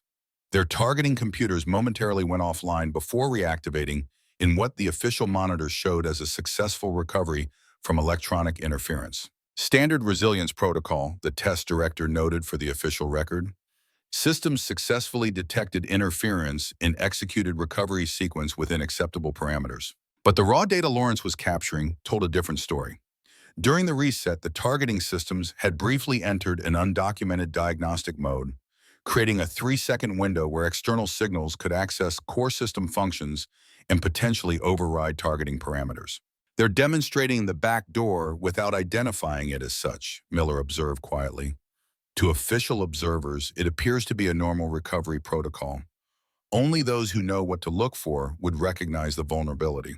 "And now watch the data transmission," Lawrence added, indicating another monitoring screen where their equipment tracked information flow within the systems. During the reset period, small packets of data had been transmitted outbound through the same channels that had triggered the reset, a bidirectional connection that would allow not just system manipulation but intelligence gathering from any tank equipped with a compromised fire control system. "That's our smoking gun," Thompson stated with quiet certainty. "Documented evidence of deliberate vulnerability implementation and unauthorized data extraction capability." As the testing continued, they meticulously recorded every instance of the backdoor activation, capturing irrefutable evidence of its existence and functionality. The official test proceeded without incident, all systems apparently performing within normal parameters according to the sanitized data presented on standard monitoring equipment. By mid-afternoon, they had compiled a comprehensive record of the vulnerability, its triggering mechanisms, and its potential battlefield implications. Lawrence had secured the data through multiple encrypted channels, ensuring that even if one set of evidence was compromised, others would remain accessible. "We have what we need," Thompson concluded as the testing moved into its final phases. "Time to implement extraction protocol." They began methodically disconnecting their specialized equipment, restoring the technical room to its original configuration while maintaining their cover as research consultants, completing their historical comparison work. Harding provided official documentation acknowledging their participation and thanking them for their contribution to the longitudinal study. As they prepared to depart, the technical room door opened unexpectedly, revealing Kellerman flanked by two security personnel. The engineer's expression was neutral, but his eyes betrayed suspicion as they moved from Thompson to the equipment they were packing. Dr. Harding, I wasn't aware your historical researchers needed access to current technical data streams, he said, his tone carefully measured. Comparative analysis requires contemporary baseline metrics, Harding replied smoothly. Colonel Thompson's team has the necessary clearances for observation-level access. Kellerman's gaze fixed on Thompson. Colonel Thompson, I believe we met briefly at Fort Knox during your book research. Interesting that your historical interests align so precisely with our most advanced testing protocols. Military technology evolution has always fascinated me, Thompson responded calmly. From the M60A3 I commanded to today's systems, the continuity of design philosophy provides valuable insights. Something in his choice of words caused Kellerman's expression to sharpen. Continuity indeed. Some might even call it vulnerability. He turned to the security personnel. I believe these gentlemen's equipment should be inspected before they depart. Standard protocol for any devices connected to our testing networks. Thompson recognized the moment for what it was, the first move in a confrontation that could quickly escalate beyond their control. Before he could respond, Harding intervened with the authority her position commanded. That won't be necessary, Dr. Kellerman. My office has already verified their equipment as compliant with security protocols. Unless you're questioning the authority of the Defense Systems Oversight Committee, the implied threat was clear. Kellerman might have influence within the Project Cerberus network, but challenging a committee chairperson would draw unwanted attention to his own activities. For a moment, tension filled the room as Kellerman visibly calculated his options. Then, with a slight nod, he stepped back. Of course not, Dr. Harding. Simply following standard security procedures. Which my office appreciates, Harding replied diplomatically. Now, if you'll excuse us, Colonel Thompson's team has a debriefing scheduled with my committee staff. The confrontation diffused, at least temporarily. They completed their equipment packing and departed the technical area. Thompson maintained casual conversation about historical tank development as they moved through the facility, giving no indication of the critical evidence they had secured or the narrow avoidance of security inspection. Only when they had passed through final security checkpoints and entered their vehicle did Thompson allow himself to acknowledge the close call. Kellerman suspects something, he stated as they drove away from Aberdeen Proving Ground. The question is whether his suspicion extends to the specifics of what we were documenting. Either way, our timeline just accelerated, Lawrence responded, checking the secure transmission status of the evidence they had gathered. If he alerts others within the network, they may try to sanitize the systems before we can present our findings. Then we move immediately to Phase 2. So be Phase 2, Thompson decided. Martinez will have the secure transmission channels prepared. We distribute the evidence to multiple oversight authorities simultaneously, ensuring no single compromise element can contain the exposure. As they drove towards their rendezvous point, Thompson reflected on the day's events. They had accomplished their primary mission, securing irrefutable evidence of the deliberate implementation of vulnerabilities in America's premier battle tanks. But the confrontation with Kellerman had demonstrated the vigilance of those protecting Project Cerberus, suggesting that presenting their evidence would likely trigger significant counteraction. The Iron Knights had prevailed in this initial engagement, but the battle was far from over. The most dangerous phase still lay ahead, exposing a conspiracy that had operated in shadows for decades and compelling legitimate authorities to act against interests deeply embedded within military and government structures. Thompson had led men into combat throughout his career, always with clear objectives and defined adversaries. This final mission offered neither, only the certainty that powerful forces would resist exposure and the hope that truth, properly documented and widely disseminated, might overcome even the most entrenched corruption. Chapter 11, Decision Point. The abandoned machine shop outside Baltimore had been transformed into an impromptu command center with secure communications equipment, multiple computer workstations, and maps covering the walls. The Iron Knights gathered around a central table where Thompson laid out the evidence they had collected at Aberdeen. Comprehensive documentation of the vulnerability in current generation tanks, he summarized. Triggering mechanisms, system behavior during exploitation, and most critically, the data extraction capabilities that turn our own armor into intelligence-gathering assets for whoever controls the back door. Martinez had established secure transmission channels to multiple oversight authorities: the Senate Armed Services Committee, the Department of Defense Inspector General, the FBI Counterintelligence Division, and several trusted journalists who specialized in national security reporting. Redundant distribution ensures the information can't be easily suppressed, Martinez explained. Even if some recipients are compromised or hesitate to act, others will feel compelled to investigate, especially with the weight of evidence we've assembled. What about immediate threat response? Miller asked practically. If this vulnerability exists in deployed tanks, American forces could be at risk right now. That's why we're including a technical mitigation protocol, Lawrence replied, displaying schematics on a monitor. A software patch that can be immediately deployed to block the trigger signal, developed from my father's notes on the vulnerability architecture. Thompson nodded approval. They weren't simply exposing a problem, but offering a solution, the responsible approach of patriots rather than mere whistleblowers. Once we transmit, there's no going back, he reminded them. We need to be unanimous in this decision. The Iron Knights exchanged glances, each man considering the implications. They had investigated, confirmed, and documented a serious threat to national security. Now came the moment of commitment, when their actions would either protect the forces they had once served or potentially brand them as traitors in the eyes of those whose corruption they exposed. Rodriguez entrusted this mission to us for a reason, Peterson said finally. He knew the Iron Knights would do what's right regardless of personal consequences. I vote we transmit. Agreed, Wilson added. We swore an oath to defend against all enemies, foreign and domestic. That oath didn't expire with our service. Miller and Martinez added their agreement, leaving only Thompson's final authorization. As their commander, both during active service and in this unauthorized mission, the ultimate responsibility rested with him. Thompson was about to give the order when their perimeter sensors activated, indicating approaching vehicles. Martinez moved swiftly to a surveillance monitor. Multiple SUVs, government plates, tactical approach formation, he reported tersely. Professional operation, not local law enforcement. How did they find us, Lawrence asked, already securing their evidence files. Kellerman must have placed tracking on our equipment at Aberdeen, Miller surmised. Standard security protocol he mentioned wasn't just a bluff. Thompson made an immediate tactical assessment. We don't have time for full transmission of all evidence channels. Martinez, initiate emergency distribution protocol. Lawrence, ensure the technical mitigation package goes out first. The rest of us will delay any entry to buy time. The Iron Knights moved with practiced efficiency despite their age, each man falling into roles shaped by decades of military discipline. Martinez established priority transmission sequencing, while Lawrence compressed and encrypted the technical documentation. Peterson and Wilson secured the facility's access points, implementing delay measures that would slow but not harm approaching personnel.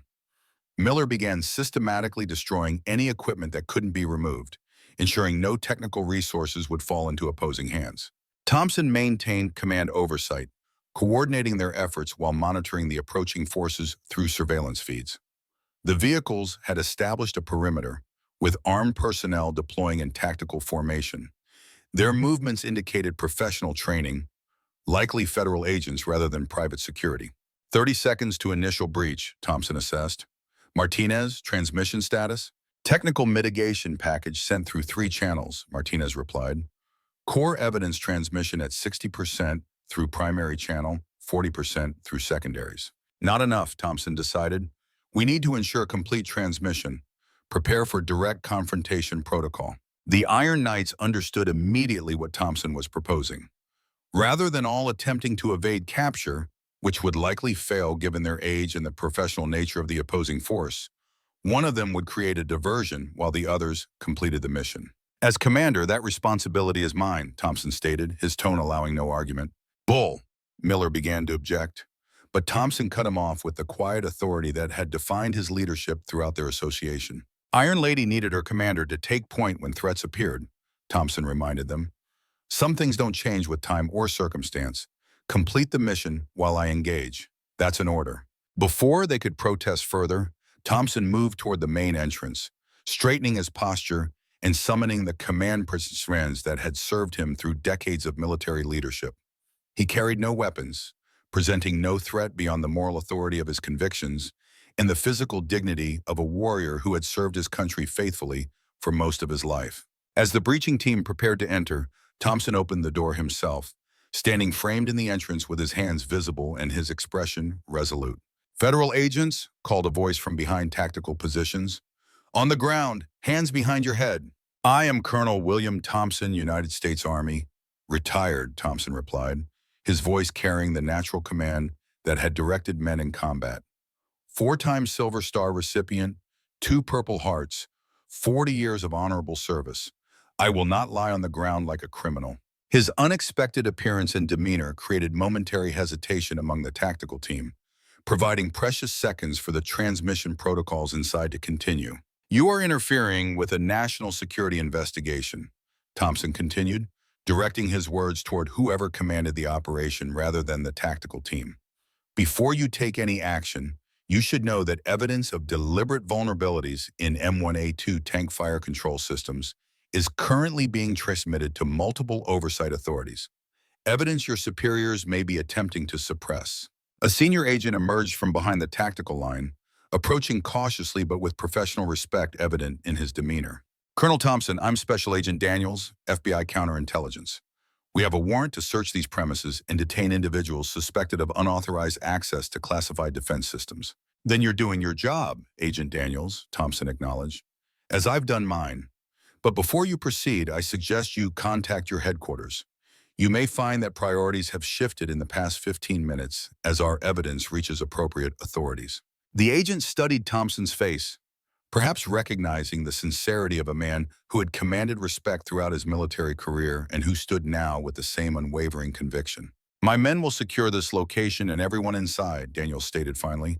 "No one will be harmed if they cooperate fully, and your concerns will be properly documented. That's the best I can offer until I receive further instructions." Thompson nodded, accepting the reasonable response from a professional doing his duty. "My colleagues will offer no resistance. They are patriots who have served this country honorably, acting now to protect it from internal threat rather than foreign adversary." As Thompson was escorted to a secure vehicle, the remaining Iron Knights were similarly detained, offering no resistance as federal agents secured the facility and collected evidence of their investigation. Their expressions remained resolute, each man understanding that they had accomplished their primary mission, despite the personal consequences now facing them. The evidence was transmitted, the vulnerability exposed. What followed would depend on factors beyond their control, but the Iron Knights had done what Rodriguez asked of them, what their own sense of duty demanded, and what their shared history as brothers in arms made possible. Hours later, held in separate interview rooms at a federal facility, Thompson sat calmly waiting for whatever would come next. The door opened to admit not an FBI interrogator, but Dr. Eleanor Harding, her expression grave but her eyes communicating guarded optimism. "Your evidence reached its targets, Colonel," she stated without preamble. "The technical mitigation protocol has already been implemented on forward-deployed tanks as a precautionary measure pending full investigation." "And the Iron Knights?" Thompson asked, his concern for his men taking precedence over broader implications. "Being processed for release into my custody," Harding replied. "The Senate Armed Services Committee chairperson intervened directly after reviewing your evidence. There will be congressional hearings, Department of Defense investigations, and undoubtedly attempts to discredit or suppress your findings, but the information is too widely distributed now to be completely buried."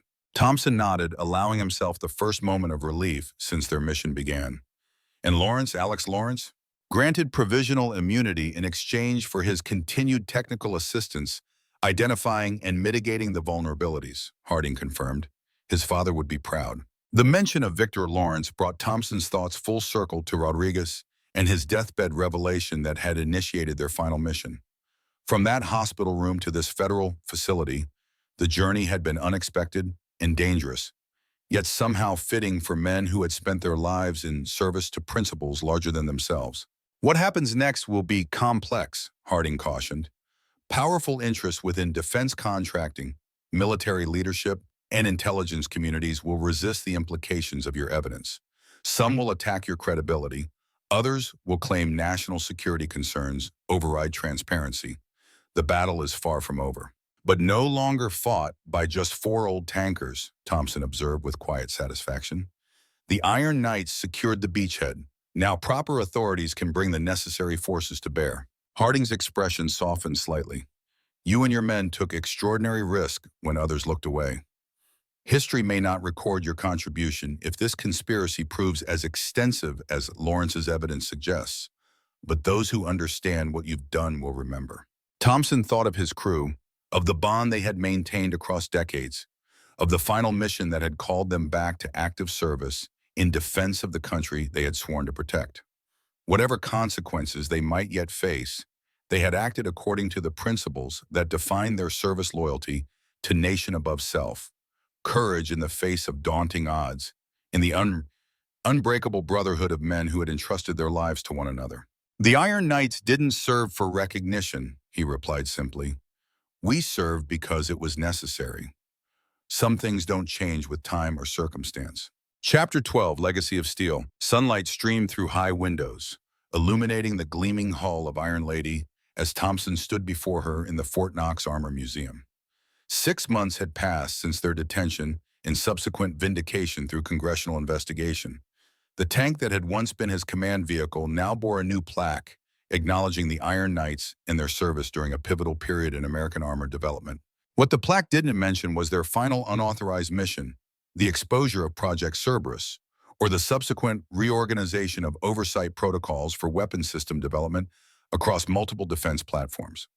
Those revelations had unfolded in classified hearings, redacted reports, and carefully managed public statements that acknowledged potential vulnerabilities without detailing their deliberate implementation or the conspiracy behind them. Thompson ran his hand along the cool metal of Iron Lady's hull, feeling the connection to his younger self and the men who had served under his command within this armored vehicle. Behind him, footsteps approached, and he turned to find Miller, Peterson, and Wilson arriving together, their aging faces creased with shared smiles of recognition. Reporting as ordered, Commander, Miller said with mock formality that barely concealed genuine emotion at their reunion. They embraced briefly, four old warriors whose final battle had been fought not with cannons and machine guns, but with evidence and moral courage.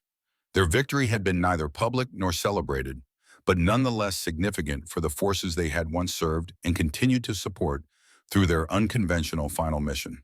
Where's Martinez? Thompson asked, noting the absence of their security specialist. Consulting with the Oversight Committee implementing new protection protocols, Wilson explained. His expertise proved valuable in establishing counterintelligence measures against similar vulnerabilities. And Lawrence? Thompson inquired after the young man who had risked everything to continue his father's mission of exposure. Working with the technical team developing next-generation security systems, Peterson replied. His understanding of the vulnerability architecture made him uniquely qualified to ensure future designs resist similar exploitation. They moved together through the museum, past displays chronicling the evolution of American armor, from early Sherman tanks through the modern Abrams. Their conversation flowed easily between reminiscence and assessment of how their final mission had changed the landscape of defense system oversight. They've kept most of it classified, Miller observed.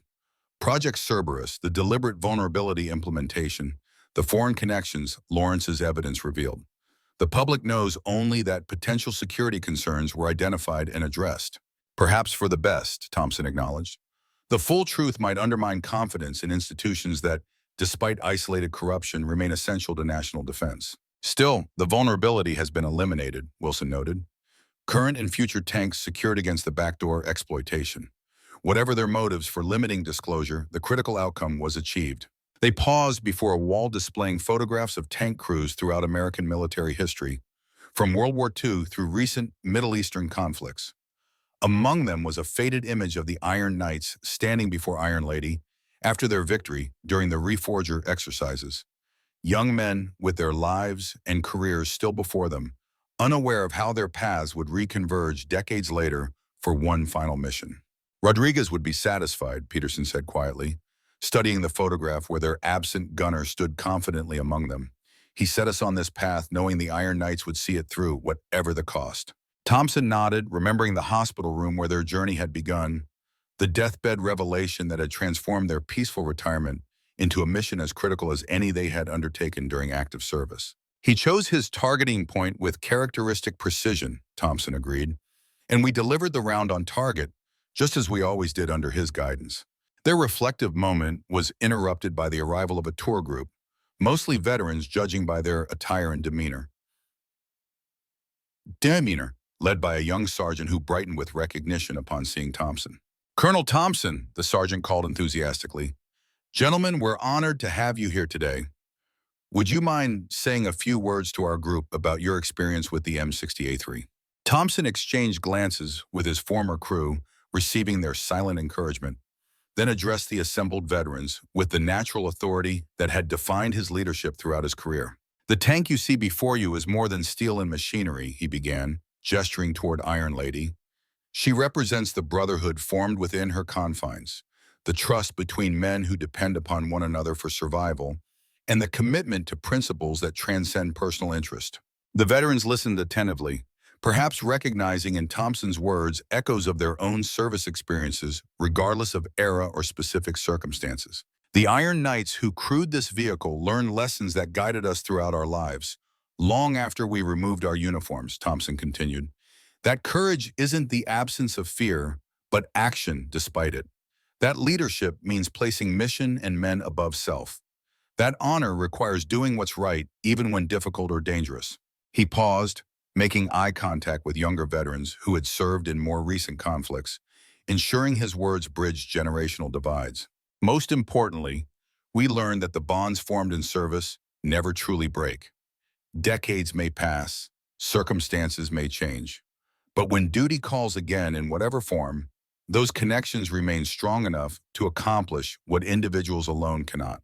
The impromptu speech concluded, Thompson answered technical questions about the M60A3, sharing insights about its operation and capabilities with professional precision, born of intimate knowledge.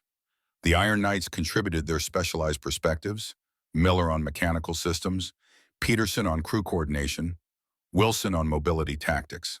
When the tour continued to other exhibits, the four men found themselves alone once more before Iron Lady, their shared history surrounding them both in the physical form of the tank and the intangible bonds that had brought them together for their final mission. "What now, Commander?" Miller asked, the question encompassing more than their immediate plans. Thompson considered thoughtfully. At 72, having completed what might be considered the most significant mission of his career with no public recognition possible, what purpose remained? The answer came with the same clarity that had guided his tactical decisions throughout decades of service. "We continue serving in whatever capacity circumstances permit," he replied. "The oversight committees can benefit from our experience. Future tank crews can learn from our knowledge. The principles we upheld throughout our careers and in our final mission remain relevant regardless of technology or political climate." The others nodded in understanding and agreement. Their final official mission might be complete, but the obligation to serve, to protect, and to uphold the values that had defined their military careers continued undiminished by age or changing circumstance. As afternoon sunlight shifted through the museum windows, casting Iron Lady in golden illumination, Thompson placed his hand once more upon the hull that had protected him and his crew through potential combat situations decades earlier. The steel was cold and unyielding beneath his palm, yet somehow alive with memories of men working in perfect coordination, of challenges faced and overcome, of a brotherhood that transcended time and distance. "Iron Knights," he said softly, not as a declaration, but as an acknowledgement of what they had been, what they remained, and what they would always represent regardless of future challenges or opportunities.